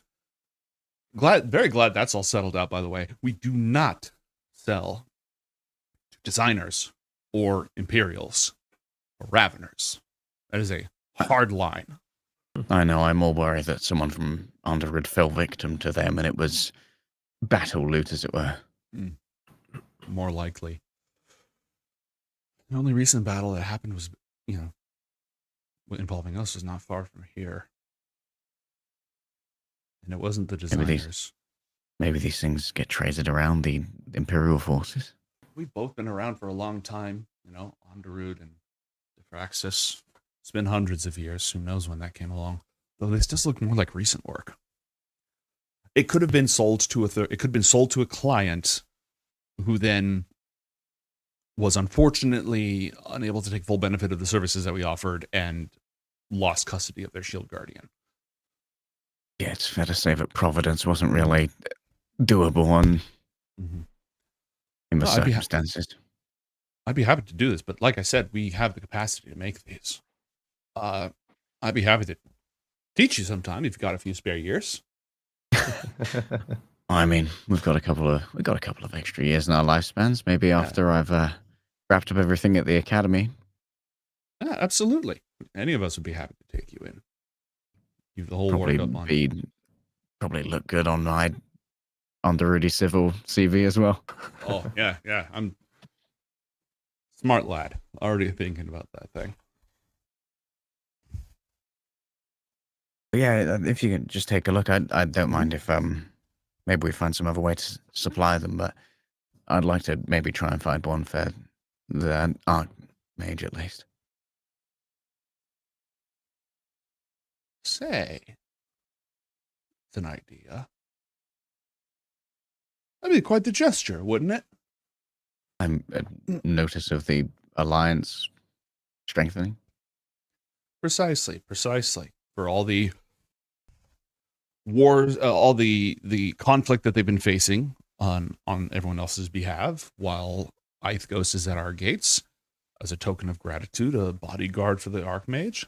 You are a sharp one. Baby steps in diplomacy, huh? Yeah. No, I can see you're going to go far. I hope so. Other than that, they're happy to entertain you as long as you want to be there and just talk shop, ask you, like, this is a relative you probably don't write to very often. So, like old family. So if you stick around, they'll feed you and talk to you and see what your pseudo dragon likes to eat and all that stuff. I had another idea for the pseudo dragon name. Yeah. I was going through the Rolodex of synonyms in my head, and this one was fairly close to Elvish, so I don't know if a dragon will like it that much. But there's a name called Pleonexia, which is Pleonexia.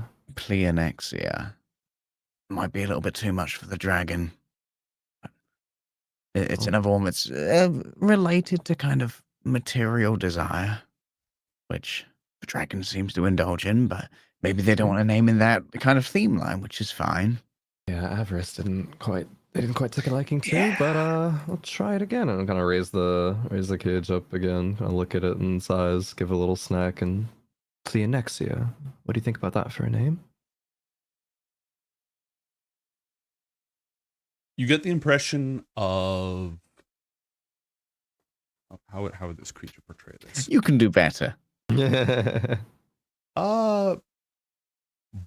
Boredom, but the boredom of endurance. Boredom of endurance. Pleonexia. It's long. Yeah. Quicker. Nexia? Nexi, that's good. kind of like it. Nexi. Sounds like a very dragon name. Yeah. Short, sweet. Little hip to it. Little flair as well. You can hear that voice being called out by multiple people. You calling out for the dragon, like, where are you? As well as somebody who's just absolutely frustrated and annoyed in a sort of way, shouting that name. And yeah, that works. All right. That's good. Thank you, Ethel. Work together. Yeah, came up with a good one. Also, has the dragon moved from its little place where it's sitting on yet? Well, have you at all? It'll hang from the crate and from the cage and stuff. What was it actually sitting on anything? It has a roost. And it had some like a badger fur, like a badger pelt in there. Gotcha. But it wasn't hiding anything that it was physically sitting on though. Oh, okay. Good to know. Is now wearing the ring like a bracelet. That's cute. Love it. It's a bangle now. It is. I wonder if it's safe for us to. Well, I mean, surely, right? Take it out of the cage. This place is probably warded against all manner of magical damage. Yeah. Maybe we do it somewhere else. I think this place will be quite safe. Safe? Alright. Well, might as well try, right? If it wasn't meant to be, it wasn't meant to be. Kind of takes the key and opens the cage a little bit and opens the door and kind of like extends an arm as if like if it wants to climb onto. Walks out, front two paws, stretches, paws in both places, cracks back up, and then kind of strolls casually up onto your shoulders, stretches wings, and now has a much better view and is much more pleased. Oh, all right, wonderful. I went. What does he think of Mantra's horn rings? Wait, you have horn rings, right? Yeah, actually, yeah, true. Ding, ding, ding, ding. Oh gosh. Wait, okay, not these. Anything else, sure, but not these. Ding. Okay, bribe me with food instead here. Food. Oh yeah, we'll take that. All right. Taking a liking to this. Anything else you do want to do? I'm good. Nope. In the Artifice District, Garnet, roll a melee touch attack. Or if you have it in your attacks, do it with advantage. It's just a sneak attack. Yeah. Oh, wait, is it 2d10? Shouldn't it not be more? If it's He has a spell using a. It didn't even ask me what level spell. Oh, it's probably not configured properly. Oh, 2d10. So for 4d10 the fourth yeah. level? Oh no, 5? I don't know. Yeah, when you cast a spell using a spell slot of second or higher, the damage increases for 1d10 for each slot level above first. So I'm casting at level 4. So it'd be 5d10. So you get an additional 3d10. Okay, good. Because I needed Jesus here. Oh my god. Not enough Jesus. Insufficient Jesus. All right, so that's gonna be a total of. And do you get the 7 here because it's necrotic? Yeah, because it's necrotic. Yeah. 18 plus 15 is 33. An exhaustion.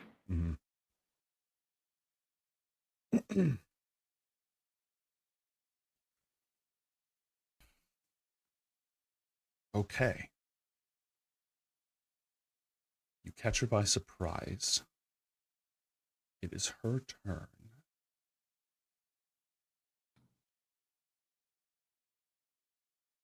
Wait. wait, I'm kidding. wait. Little surprised she hasn't shattered, but we wait.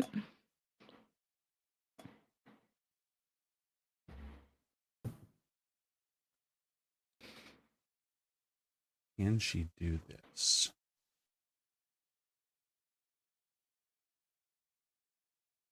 Yeah. Oh. What would she do this? Should we bring up the map scene? Yes, thank you.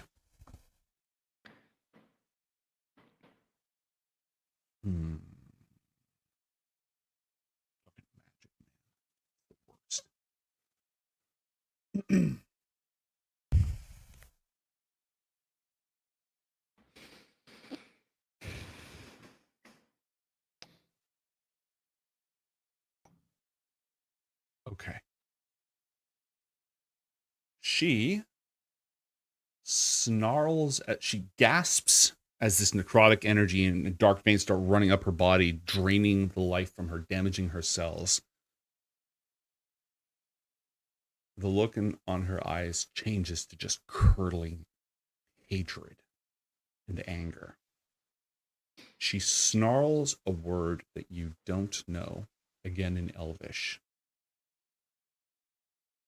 And patterns on her arm light up. And then immediately flow across the rest of her body. And she starts moving much faster. She has activated an item. Oh, her Gundam form. She is now hasted. Oh. Was that mean 2 actions a turn? Correct. So with her second action,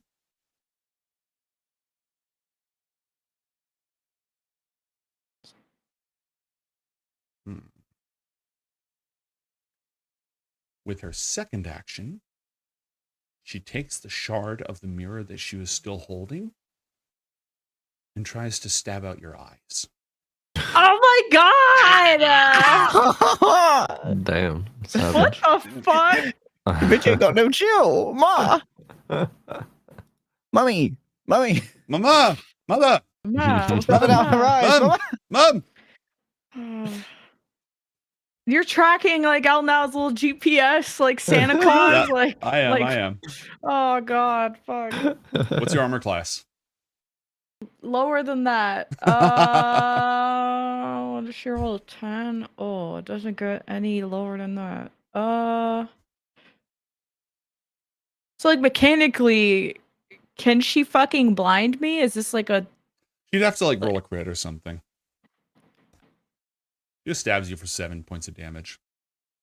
Okay. I was like, what kind of guns do I gotta pull out for this? So 35, 34. She just like is holding her eye and like lets go of her hand And she shouts out another command word. And you suddenly feel like your ears click. Like the air pressure in here just changed. And with her bonus action, she whips out a potion and chugs it. And heals 32 points of damage. fucking bitch. Artificers, man. She is geared up. It is your turn. There is not yet a sign of Elmo. Fuck. Leroy Jenkins ass. How frail does this woman look, strength-wise? Well, you know, Athor got his strength from somewhere. And I want my What nerdy strength? ass dad. What fucking strength? Yeah, no, she does not look strong. And she has 1 level of exhaustion, which is disadvantage on athletics checks. Yeah. I don't want to find a scary action, 2-action lady. I'm fucked up. Okay, we'll try.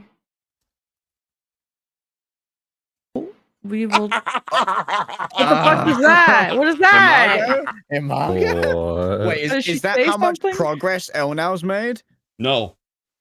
When you rolled for the name speaking, you accidentally rolled 1d0. Oh. Oh, yeah, that was me rolling for Mum saying Imago. Right? But that roll was invalid because it was 1d0. Oh. That is not what I rolled. What would you like to do, Garnet?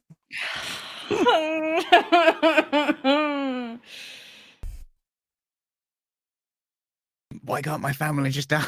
What's the second level of exhaustion do? I think it has your speed.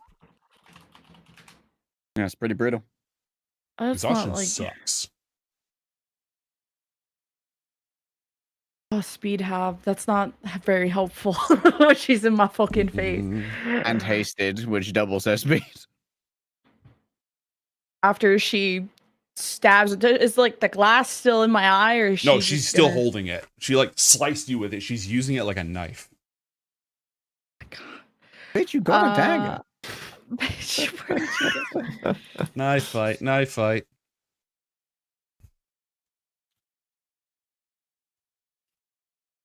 I'm gonna grab her by the neck and cast Bestow Curse.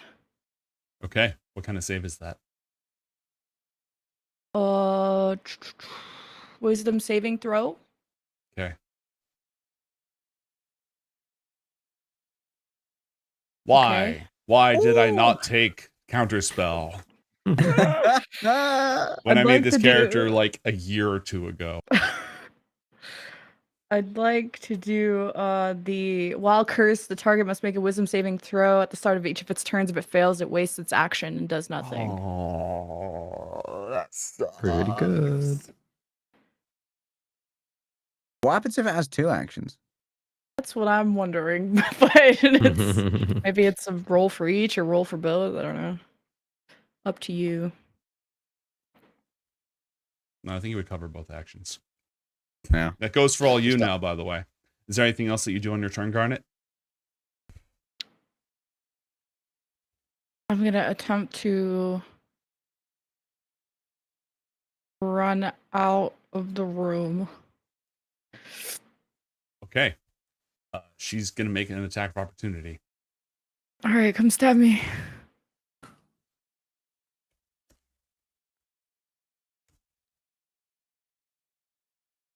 That does not hit. I hate it here.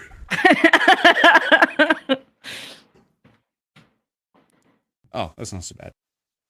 Feeble. Oh. Okay. You have rounded the corner. It is now her turn. She's going to roll a wisdom saving throw.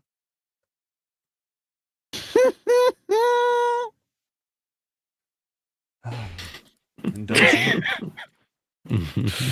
She's loafing around. But Garnet, you once again, by the way, the shattered, as you're like running around, I don't know if you even noticed this, the shattered glass and the hand that touched you was an unseen servant. Oh. It just dropped a glass behind you. Like just fucking innocently and was like, No. sorry, I'm dropped. She was commanding it to do that so you would turn so she could hit you with vortex warp so you, when you weren't looking, so you couldn't counterspell her. Oh wait, I should have done. I'm fucking dumb. I forgot I had that. Hey, look over there. Don't look it over there.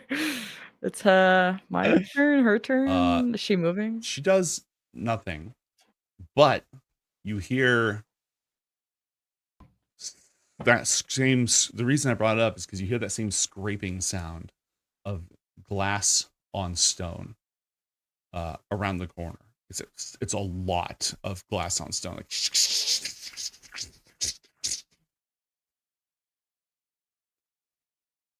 it is your turn. What do you do? Oh yeah, I'm concentrating on this curse, so I am limited. 15 feet from the point. So if I'm imagining she's still there, can I cast something like this? No. See how that point you're pointing to is out of vision? Yeah. I will go to the door. Okay. You are at the door. Can I open the door? Roll a dexterity saving throw. What the fuck? You fall down the stairs. Is that your final answer?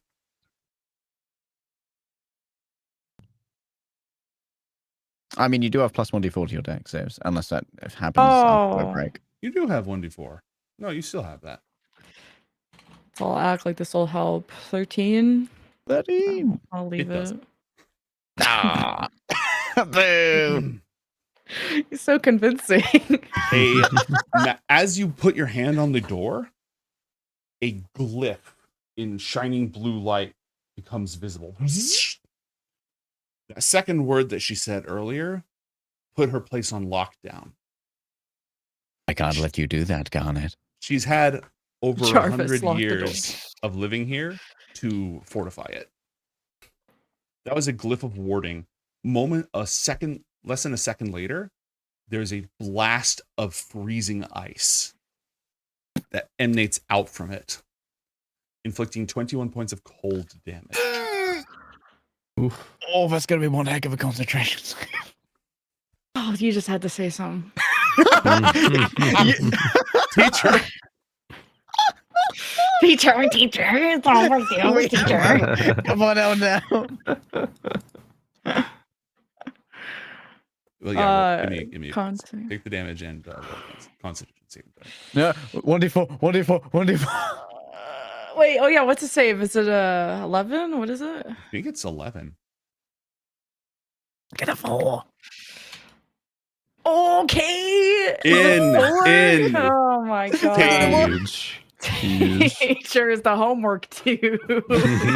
Here, you can copy off of me. The homework giveth and the homework taketh away. You've used your action. No, you've used your movement and an item interaction to explode. You still have your action. You could. That glyph, by the way, is now used up. But the door is arcane locked. Artificers, all they do is build magic gadgets and stuff.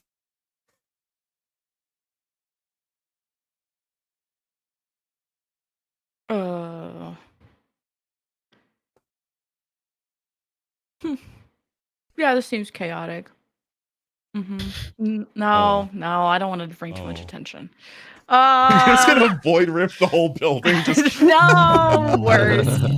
Worse. Oh, you were gonna start summoning demons.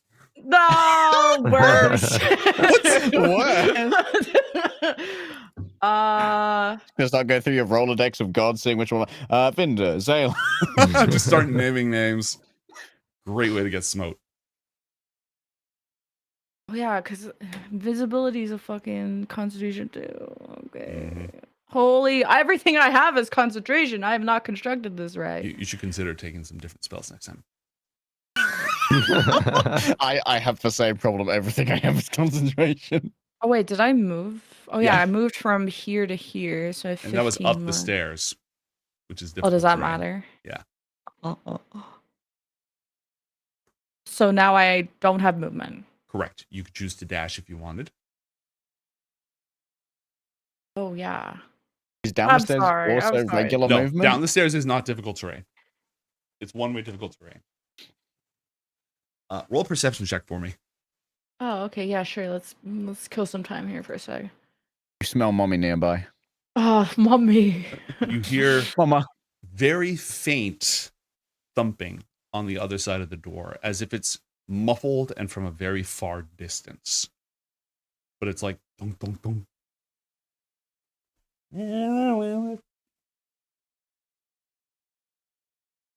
Domino's pizza. Ah! I will use the spell magic on the door. Okay. Drop the spell description. Oh, you just did. You have dispelled the arcane lock. So does that mean I can't? I already used my item interaction, so I can't open it. No, you can open it. Okay, I open it and stand there because no movement, I guess. Door open, and that's my turn. Stop.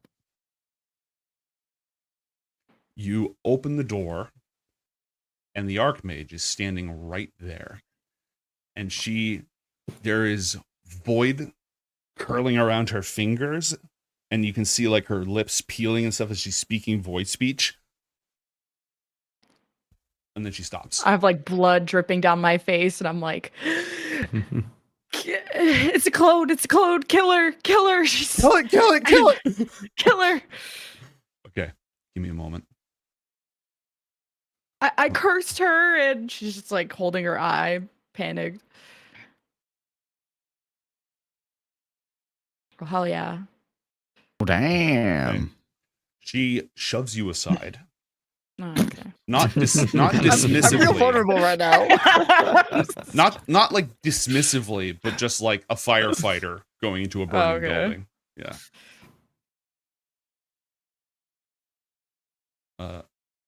Hello? Please move. Thank you. We don't do that here. Should I move out of here? There you go. She walks down the stairs. And now there's a different, she like twitches her hand and there's a different little flickering shard of purple energy floating back and forth with some scintillating blue light surrounding it. And she looks up and mouths,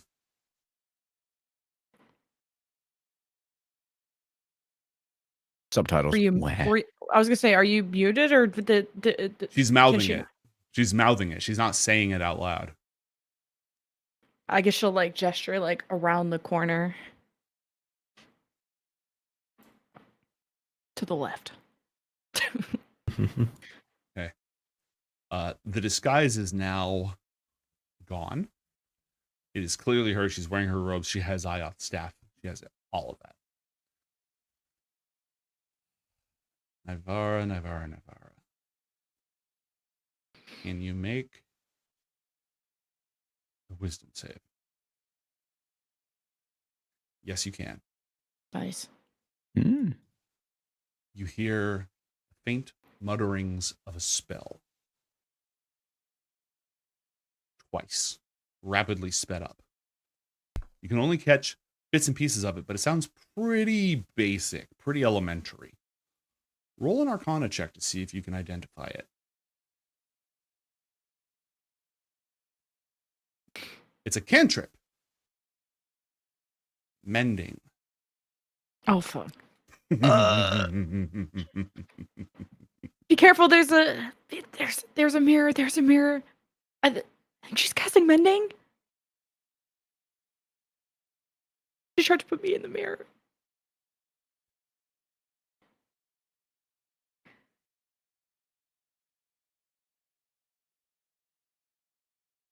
Do you want to do this quietly or not? And she hands her a scroll of fireball. Plan B.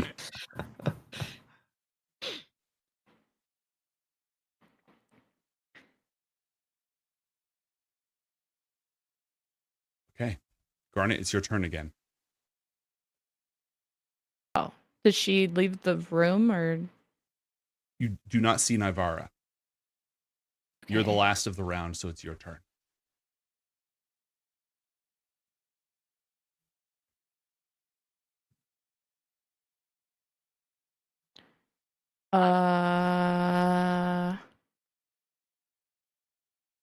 Fuck. Oh. I can't hold an action. Because you're concentrating on a spell, yeah. You lose the spell. Ooh. I'm gonna use a minor illusion to mimic Athalor's voice around the corner where Elnau is, and say, "Mom, mother," or like in his voice, "Mother, are you there?" Fucking whatever you. Mummy, mummy, Mum. And that'll be my turn. Mother, are you there? Are you there? Are you there? Are you there? You hear your own words. Those same words. Echoed back. Of my own voice? Of Athalor's voice. Oh. It's echoed. Looks at Elnau, confused. She doesn't understand it either.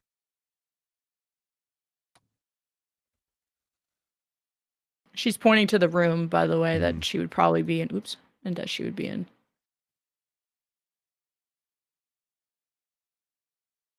Okay.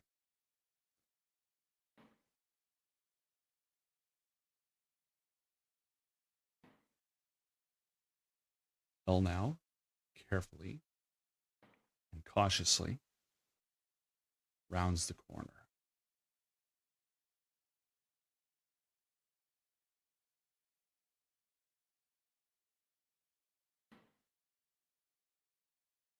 It looks like she's going to glance over to look at you for a moment.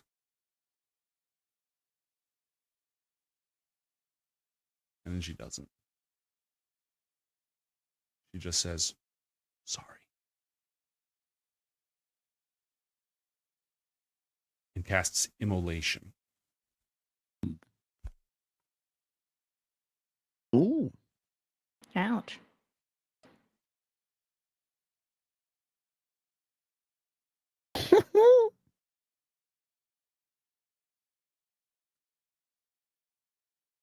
Ivara makes a dexterity saving throw, which I think she has a slight boost to because she has haste. Elnow's DC is higher than 15, but it's not 20. So unfortunately, she does not lock her down with a concentration burning effect.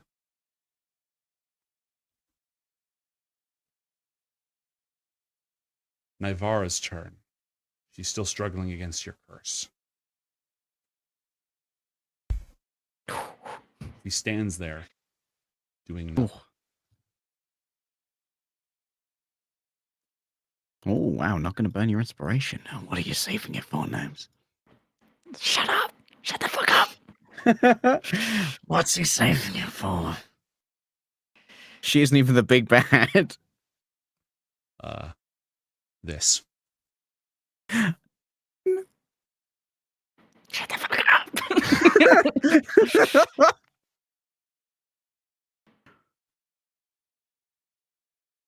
What?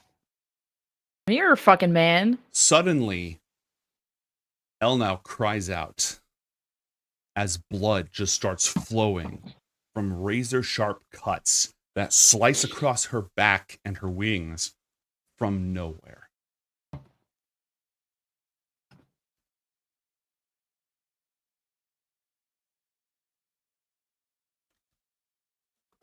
Mother, are you there? Are you there?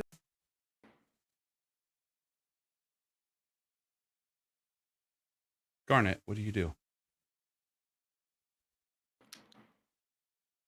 I'm gonna cast. Wait, 15 feet from a point. I'm gonna. Let's see what I can cover here. I'm gonna cast a life drain, a 15-foot radius behind Elnow. Okay. Oh, bang it. All right. That is a Constitution saving throw, correct? Yeah. Yeah. Sorry. It's down there in the paragraph. It's in the jargon.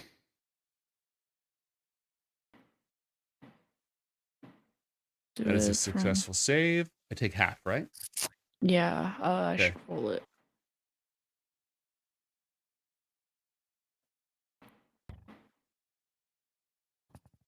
Damn.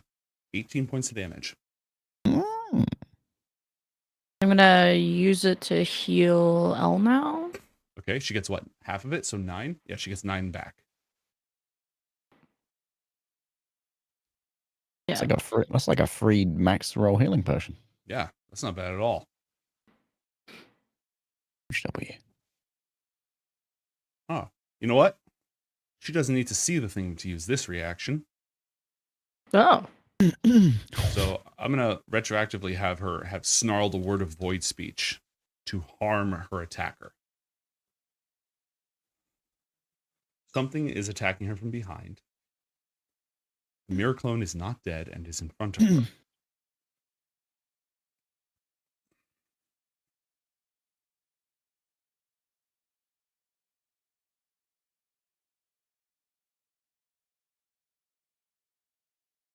That's a concentration spell. You know what? We do not have time for this. Disintegrate. Let's go. Hell now. fucking yeah. Ooh, She 72. did not want to do that because she wanted to leave more evidence of any kind. But Does that just delete? it turns the into person? dust. It just dusts them. You just see her say something and point her finger, and a thin green ray just like lights out. There's a green flash from inside. And then nothing.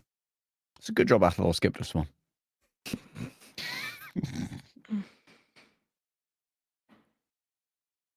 There's someone else here, I think. I fucking know! Well, fucking no! I don't know where he is! They stabbed me. Jesus! Shadow Walk. Bonus action. Whoosh. This place is warded against teleportation. We have to get out of here. What about the mirror? The invisible guy. As you say that, Garnet,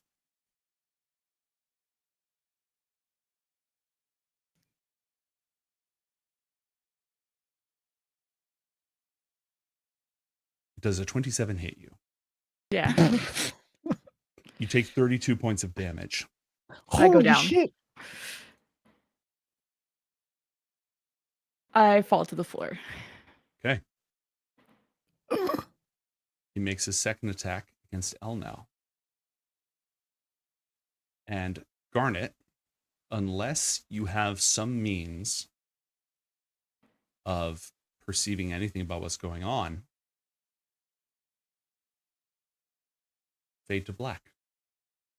Oh. Oh.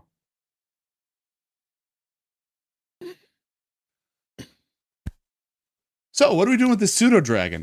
Oh, jeez. Oh. Garnet, roll a death saving throw, please. Already? Damn. Well, your turn I've is never next. rolled one. Your turn is next, yeah.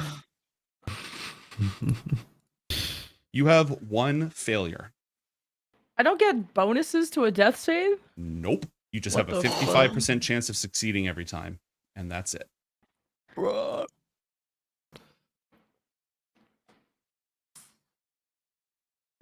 Oof.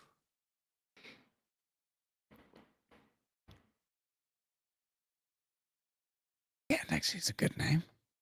Yep. What's the dog doing? Oh god. No, I mean, yeah, I don't know. What are we doing? I don't know. I don't have any means of contacting Gun. No, Garth's taking a while, huh? I wonder what you had to talk about. She's taking. Should we go pick her up, maybe? Honestly, maybe. I mean, it's not like unless she went back on her own.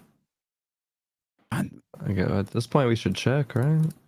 Yeah, probably. I mean, like, I don't know how much of she knows the way around, like Underwood. Right, probably not much. Only been here a couple times, right? Yeah, it's a big city and it's half upside down. Yeah. Which isn't the easiest thing to navigate. Yeah, No, certainly not. In fact, very difficult. In fact, to navigate. I mean, we're already in the Artifice District. We're real close. We're with her family. Let's. Oh, we are. Oh, well, good thing you're leading. I wouldn't have known we were close at all. No. They got mostly clustered together workshops. You know, just easier property value. All right. Make our way towards Mama's place. Yeah. Okay.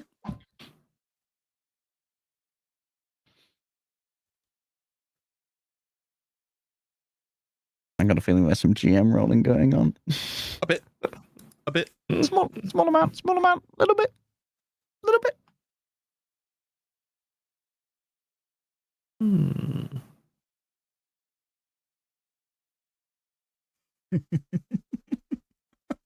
I don't like that laugh.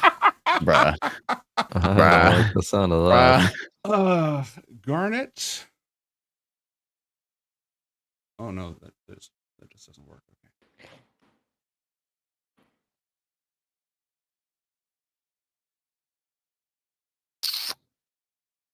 Roll a death saving throw. No.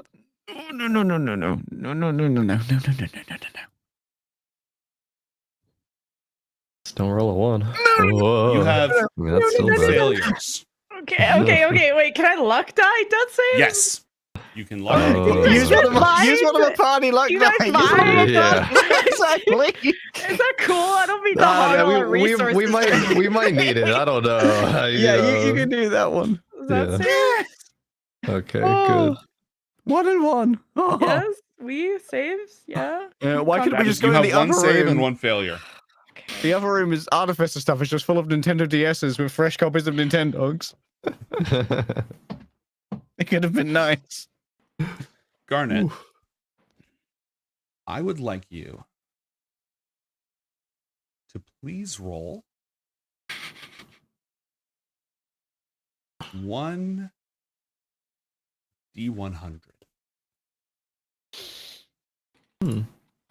Taylor, can't take your call right now. Oh, maybe you can. Busy riding the sun or whatever.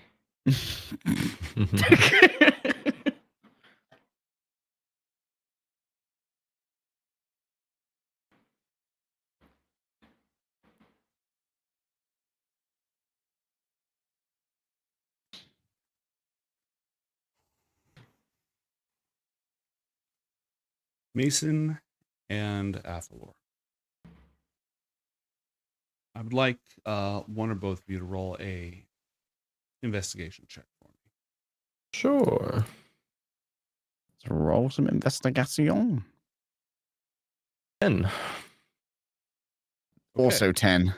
Well, I'm going to we're use my very respiration average. on that. Okay. Investigate. Investigate. Oh, 24. Nice. Natural 20. Big. Okay. Big. You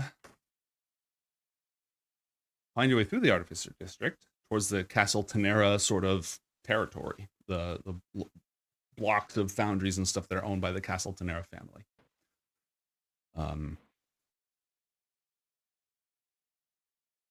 Just sort of trying to track that down. And you're actually getting close to Ivara's house. And I need Mason and Athalor to roll dexterity saving throws. What the fuck? What the fuck? Oh, boy.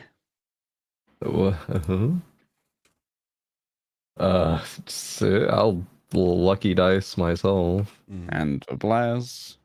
20. Okay. I totally forgot we had bless this whole fucking time. Alright. Oh, I guess I'll bless anyway. Maybe that's not enough. To be fair, I think I reminded you on every save it was relevant. Okay. Oh, okay, thank you. As you're approaching the door, as you're approaching Nivara's house, you see that the door is open. That's weird. She never leaves the door open. Should take a step out. You see anywhere around here? No? You see someone flying out of the door and landing, not like flying under their own power, not wings, just like. Oh. Pot smacked. It's Garnet. Who? What? She is covered in blood. Run over to Garnet immediately. Okay. And Garnet, roll a death saving throw, please, Garnet. that's a circle of rejuve honor. Oh. A 10 is a success. Oh, wow, okay. As you are invoking the circle of rejuvenation, there is a white, hot flash of light. There is a moment that you just don't remember, because the next moment that you do remember, you feel like you just got run over by an elephant. You are crouched over Garnet's body, protecting her. Bricks and pieces of wood and stone are just blasting like shrapnel in all directions. There is an explosion. There's no fire. There's just a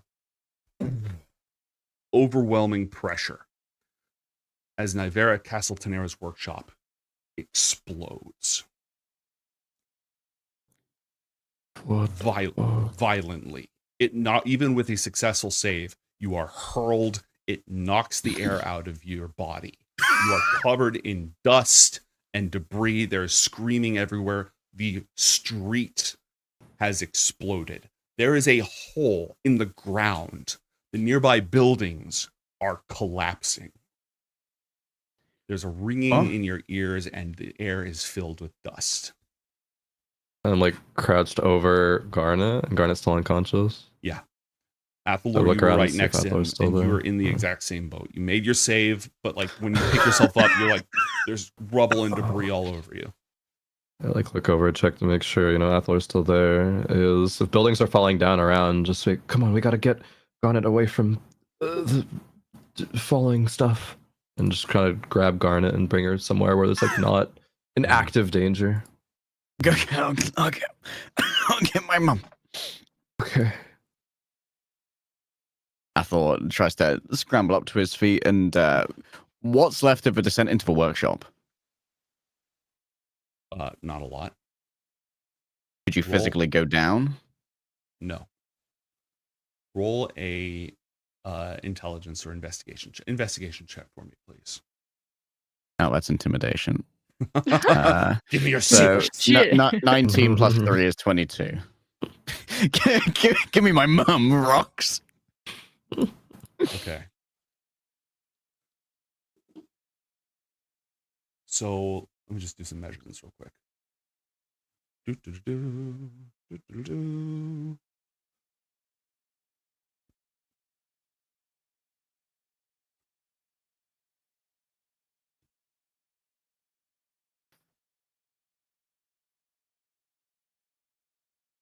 Yeah, it's gone. The entryway is gone. It's whatever the explosion was, it annihilated the material at its very core and then just shattered and exploded everything nearby. So the whole house kind of went boom, and then what's left that didn't like collapse that didn't go flying in all directions collapsed back underneath. It was incredibly violent.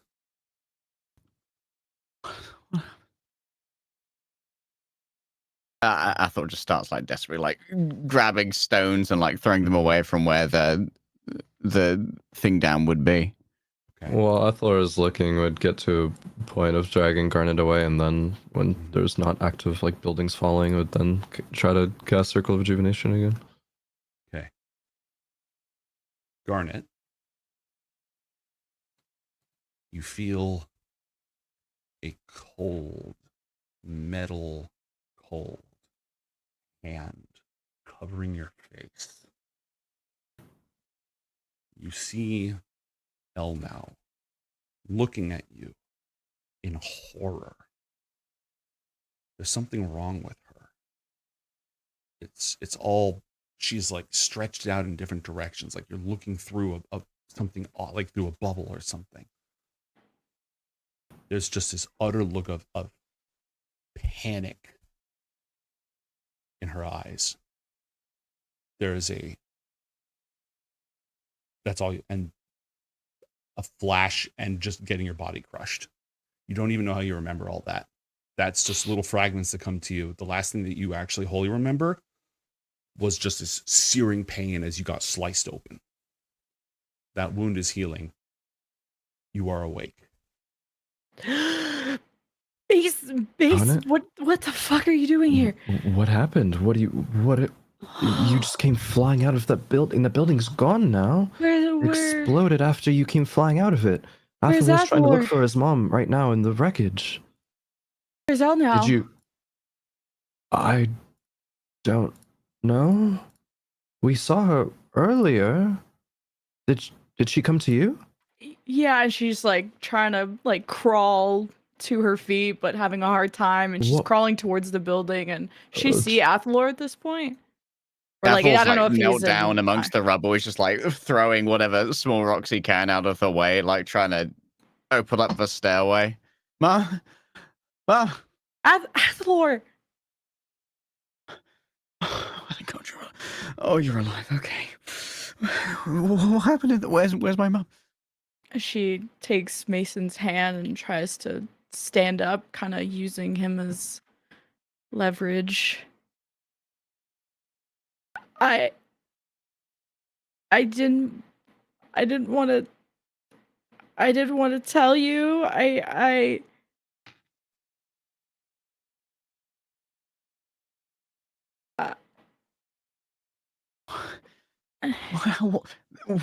Why did they explode? Were you so attacked? Your mom is a mirror clone. And we we're trying to dispatch her, and there were others, and she's kind of holding her wound, and there was some invisible people, and Elna is in there too. Elna's in there too. And she's trying to use her sending stone to call Elnau. Are you there, Master Elnau? Hello?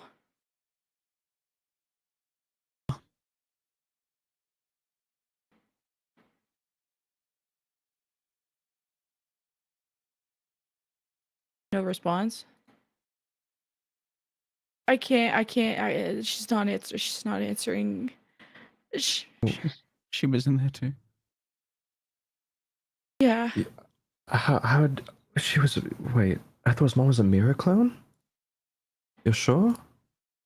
Yeah. Yeah. How? I mean, Elnau was supposed to come and confirm, and then your mom attacked me and tried to put me in the mirror, and I got out, and Elnau came, and we had to get rid of the mirror clone. You understand, right? It's a matter. It's the explosion. You must be confused. Athor opens up a scroll of haste and casts it on himself so he can get through the wreckage even more quickly. Even though the rest of the world has sort of receded into the background, just blasted out of the way by the ringing in your ears and the cloud of dust that seems to make everything else except this place, this pile of rubble, and these people utterly vanish. Bit by bit, you start to become aware of the sounds of screaming, of people speaking in Elvish, of voices elevated by magic to speak above the crowd, of others arriving on the scene, armed guards, mages, artificers in different garb. There is a moment when it's just you against the rubble, but it will not be long before there are others here looking to pull you away and looking to do the work themselves. Could I cast shadow form to try and get in between the rubble? Mm-hmm. Because it should let me squeeze between 1 inch without squeezing, actually. So I don't know what squeezing entails, but I'm trying to get past the rubble. You can go down into the rubble. You can go ahead and start just like shadow slipping your way through there. One should also be molding earth, trying to sift through it as well. Doesn't work great on masonry, oddly enough, your name. Attempts are being made Why regardless. did you get mold masonry?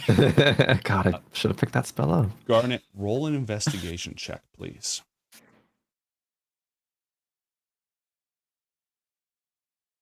Okay. Can I guidance touch the back of you? Only at the first moment. Okay. You can take the D4. Huge. Bless doesn't work for abilities, Not right? for skill checks, just for attacks and saving throws.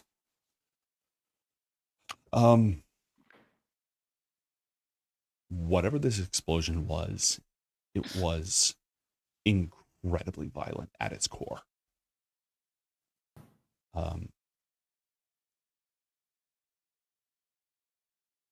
Like I said, it seems to have annihilated its immediate vicinity.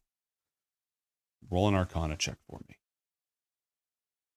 I know you're not doing CSI right now. I know you're looking for survivors.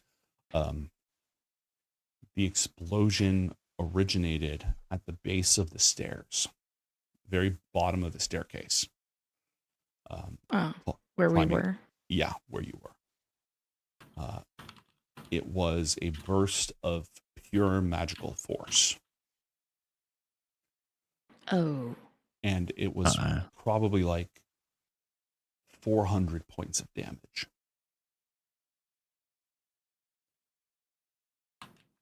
It's going to take you some, that's what you're able to discern immediately. It's going to take you some time to continue searching through. But when you're searching the immediate, ground zero, you don't find anybody. You find, rock that has been pulverized to dust. Does anyone here have detect magic? Oh, in the city? Yeah, absolutely. Absolutely. The But city in is... our party, no. No, not do myself. Oh my god. Damn. I don't even have it as an option, so I was asking.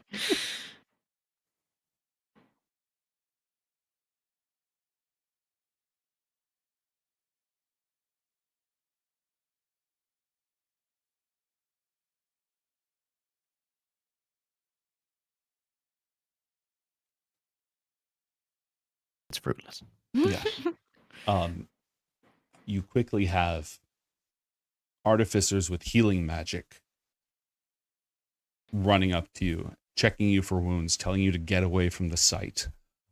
Artificers with telepathy and other spells just start like excavating the area. A guard perimeter of spell blades is forming around the entire blast site.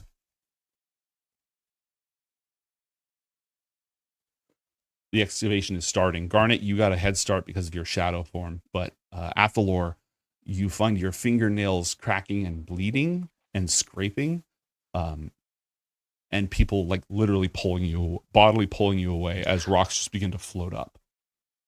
Athel just like grips vainly at the masonry, just getting pulled away. It isn't strong enough to stop them from doing so. Mason, you are also going to be bodily removed by the internal guard, the security forces of Onderud, since they don't know what happened. They don't know if the site is safe, etc. None of them know that Garnet is there yet, but unless you do something, they're going to go ahead and pull you away. No, just like start to say something, but kind of realize it is in vain, and just be watching Athalor. Athalor's just like blood curdlingly, and like, I need to help her. Garnet, you haven't found any survivors or bodies.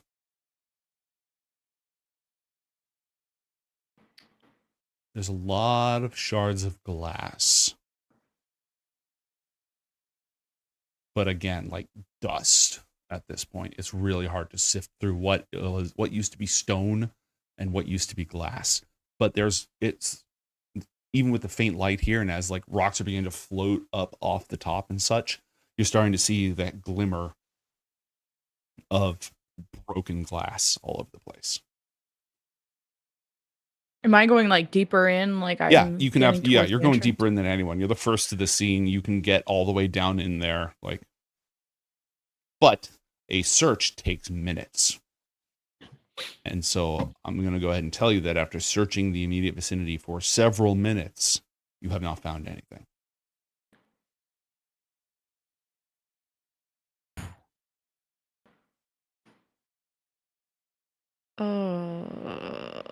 Yeah, I can't really do more.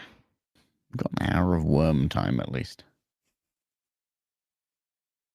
Yeah, all I can do is just keep going through all the cracks and go back deeper and see if I find any blood and follow the blood source. And maybe I don't even know if I can't cast spells, so I can't do like any message, I think. So correct. So yeah. I'm just going through all the cracks until I get there. You can speak, but only in a rough whisper. So you can't cast spells, but you can speak. Yeah. I would just be saying L now over and over. Find any blood. Obviously, there was a lot of blood from a lot of yours, a lot of Elnow's, but it's all been mixed with stone, dust, and debris at this point.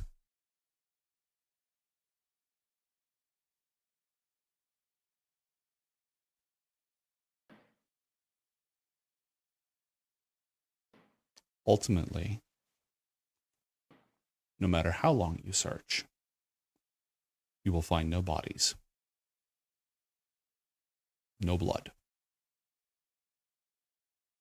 just ash and glass. Mason and Athalor are going to be brought over to like a triage area. Garnet, go ahead. I can concentrate on this for up to an hour, so I Mhm. won't be leaving until that's almost up. Roland, Unless obviously I'm something I think you caused would me come not to some of the same conclusions. You and Athalor would separately. Found Nothing. And then I would say that and then try, and then it would fail again and say still nothing. No either. I'm sorry, Ethel. That's not possible. Like, hell no. Maybe the blast knocked them into a different realm and it's not working because of that. Maybe. What about locate object? Can you do that? No, I don't have that. Can anyone here locate objects? It takes a couple of moments for that request to be fulfilled, but somebody comes over after a moment. The staff of Ioth now. Okay. They start casting that spell. Word gets out that Athalor on Onderud is here shortly thereafter. You are recognized. There's an extra security detail assigned to you. You and Mason have food, you have water, and you are being questioned. Not like as suspects, but just to figure out what the hell happened. And the Muintiori have been advised that they are searching for the staff of Ioth. Additional resources are being relayed to this right now. And after they realize what is happening, they are going to cast a sending spell to contact the academy as well. Garnet, you're going to spend the entire hour searching through the rubble? Yup. Okay. Unless friends that ask or message me or something. Unfortunately, I don't have any messaging spells. Me neither. Have we not had a sending stone between us? I don't remember. I don't have one in my inventory. Unfortunately, no. Usually you're our message nexus. Oh, yeah. Yeah. Just have one with Sventisco and that's it.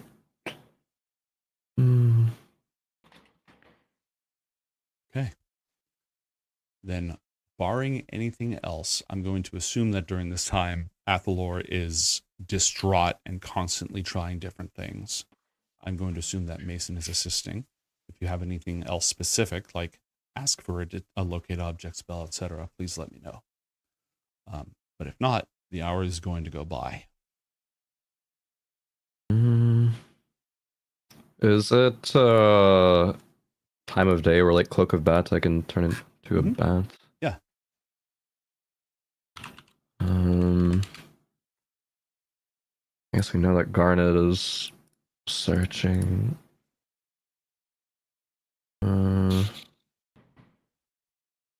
Yeah, I don't think anything specific with it right now, though. We need a master divinator very quickly. Yeah. Okay. Garnet, what do you do when your spell wears off?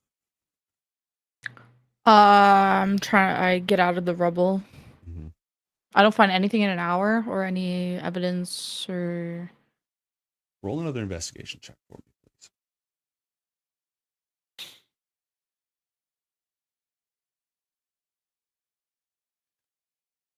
There are too many glass shards to account for.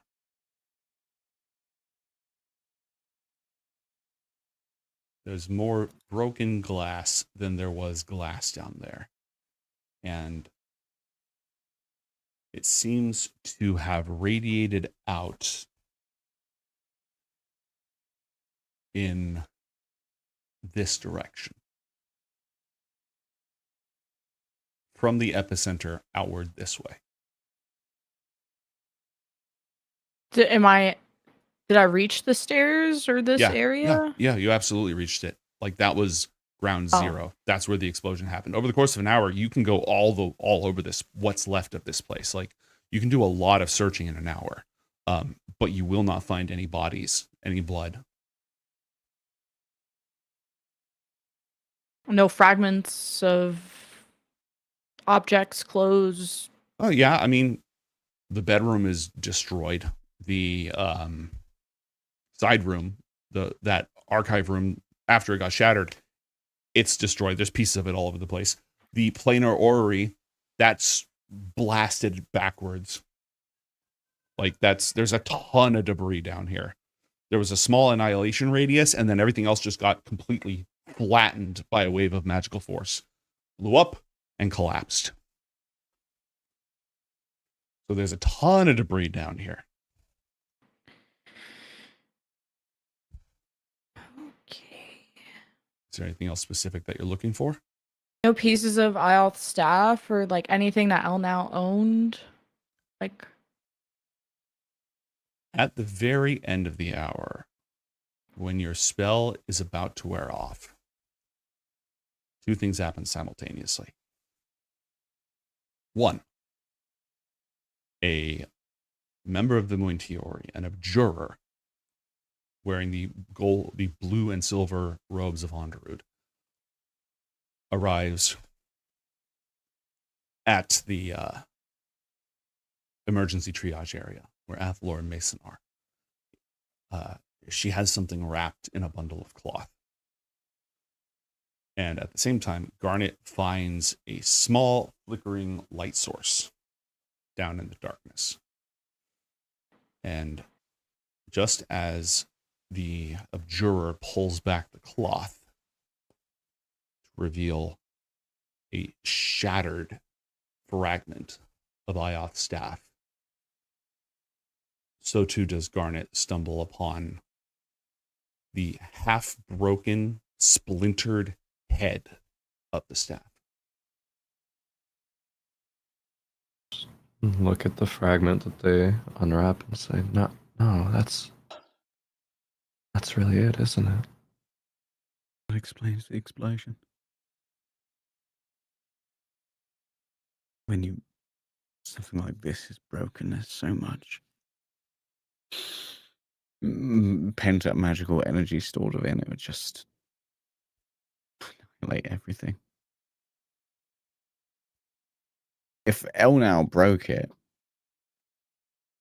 the chances of Elnau surviving, the chances of Elnau existing, are cataclysmically low. Is there some kind of maybe, I don't know, void stuff? Maybe maybe that's why the scry doesn't work? She's stuck somewhere? Alive?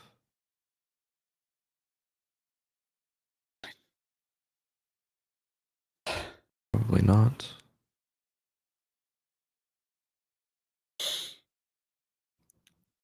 I don't know what else could have happened aside from Elnau turning to fucking dust.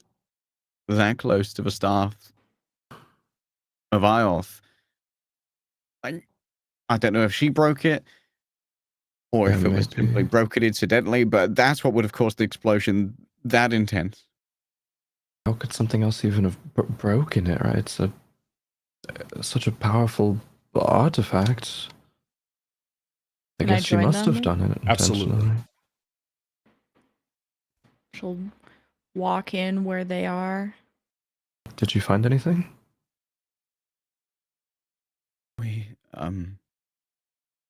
A member of the Minutiori found this staff of Elnau, this part of Elnau's staff. I assume that the explosion that blew you out of there was the destruction of the staff. Did Elnau say she was going to break it? Was someone there who was strong enough to do so?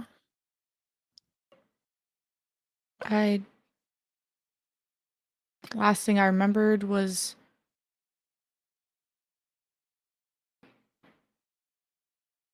your mom, Elnau dealing with your mom, and then we were talking about leaving, and I got stabbed by something, and there was just this look of horror on Elnau's face, and some hand on my face, and I don't know, but it was invisible and just slashing at us. Invisible, like some assassins or something? I don't know. I don't think unseen servants wouldn't be able to do that. So, I don't know. I So shouldn't have called her. the initial fight was already over then?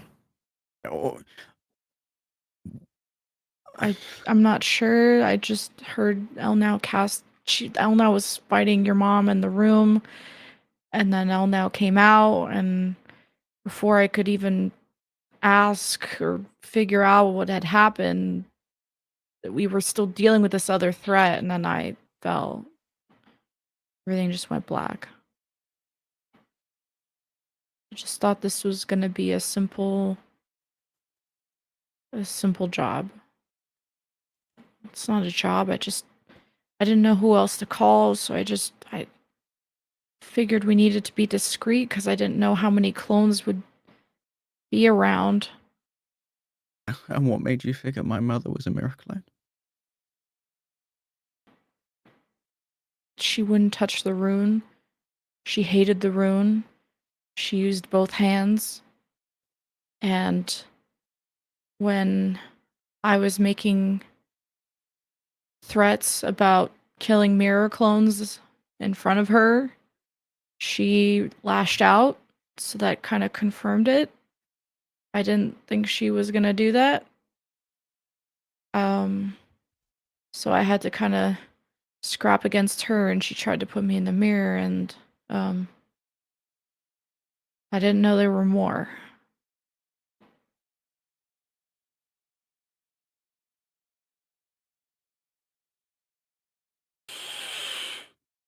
That'll be why I'll wave this off then. I guess so. We thought we saw her on the way here. We did. I just thought I thought things needed to be discreet. I wasn't sure if it was going to get political, if like we if Ioth Academy was responsible for assassinating da da da da da. I wanted to go in and confirm she was a clone and deal with that, and also figure out if there were other clones and come back and regroup. But That makes sense. I don't blame you for any of that. Don't fault you. Shouldn't fault yourself.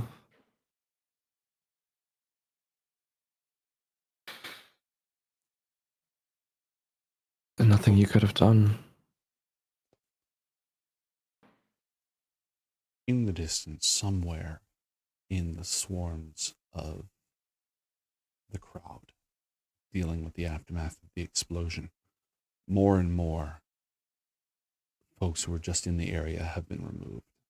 Only the armed guard of the refuge, the mages who are participating, those are more and more the only ones here. And so in a strange way, even as more people are arriving, the place seems emptier and emptier. But above the crowd, standing out very obviously, head and shoulders and more above everyone else, still a bit of a ways away from you, you can see the silhouette of Master Untermaller's enormous horns. He's making his way towards you.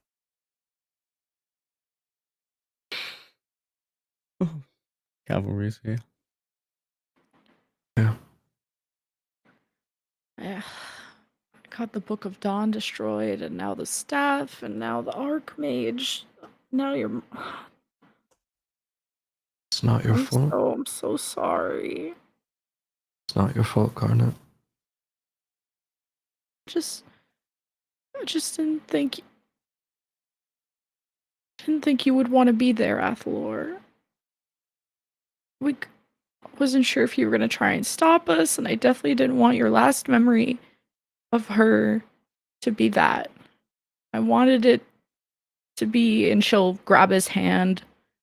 and minor illusion the conversation at the beginning at the table where Athalor's mom is talking about her favorite parts of Athalor, what path she wants him to take, If and anything's missing from him, it's a steal. You know what I mean? But maybe that's better.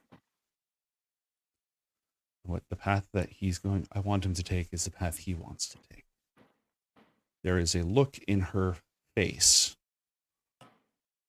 a look that Athalor remembers from every time she was telling him a story, helping him learn to read, reading out of one of the books, telling of the story of Ioth and his companions, of the wars of the Golden Dawn era, of travels across the world, of dragons and titans.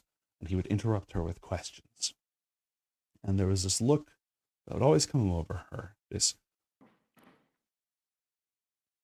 patience, exasperation, but patience and love, as she very calmly answered his questions each time that he interrupted. And though Garnet did not recognize that look when they were talking, Athalor does.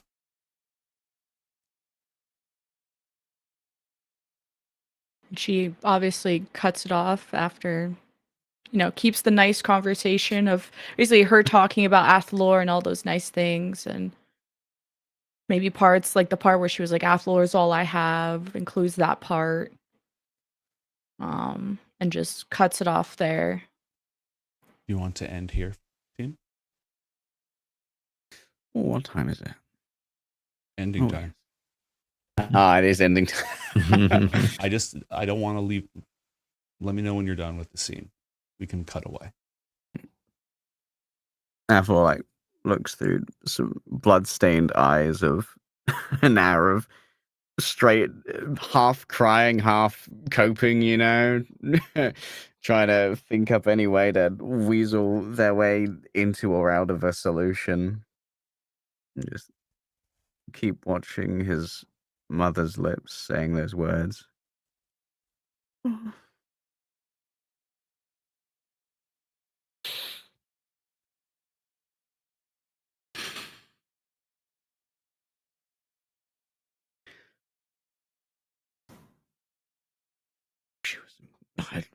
We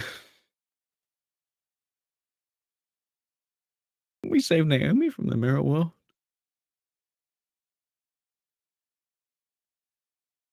Maybe I could do the same. Maybe.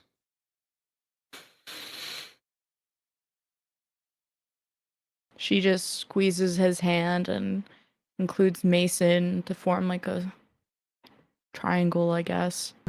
Puts arms around both their shoulders. As Athalor grieves, all she can replay is the last moment she had with Elle now, which was pushing her aside, getting mad at her, and the look of horror before everything went black. And the camera slowly zooms up and up and up and away, showing the blasted remnants of the Castanera workshop. Our three young heroes, bloodied, bruised, covered in dust, and Inril Unchamaler pushing his way through the crowd. Just as he approaches them, it passes up out of the skyless city of Onderud and into the night. And we will be back with more Book of Dawn, Ioth Academy next time. Happy New Year! Happy New Year! The happiest one. Holy shit. We are clear.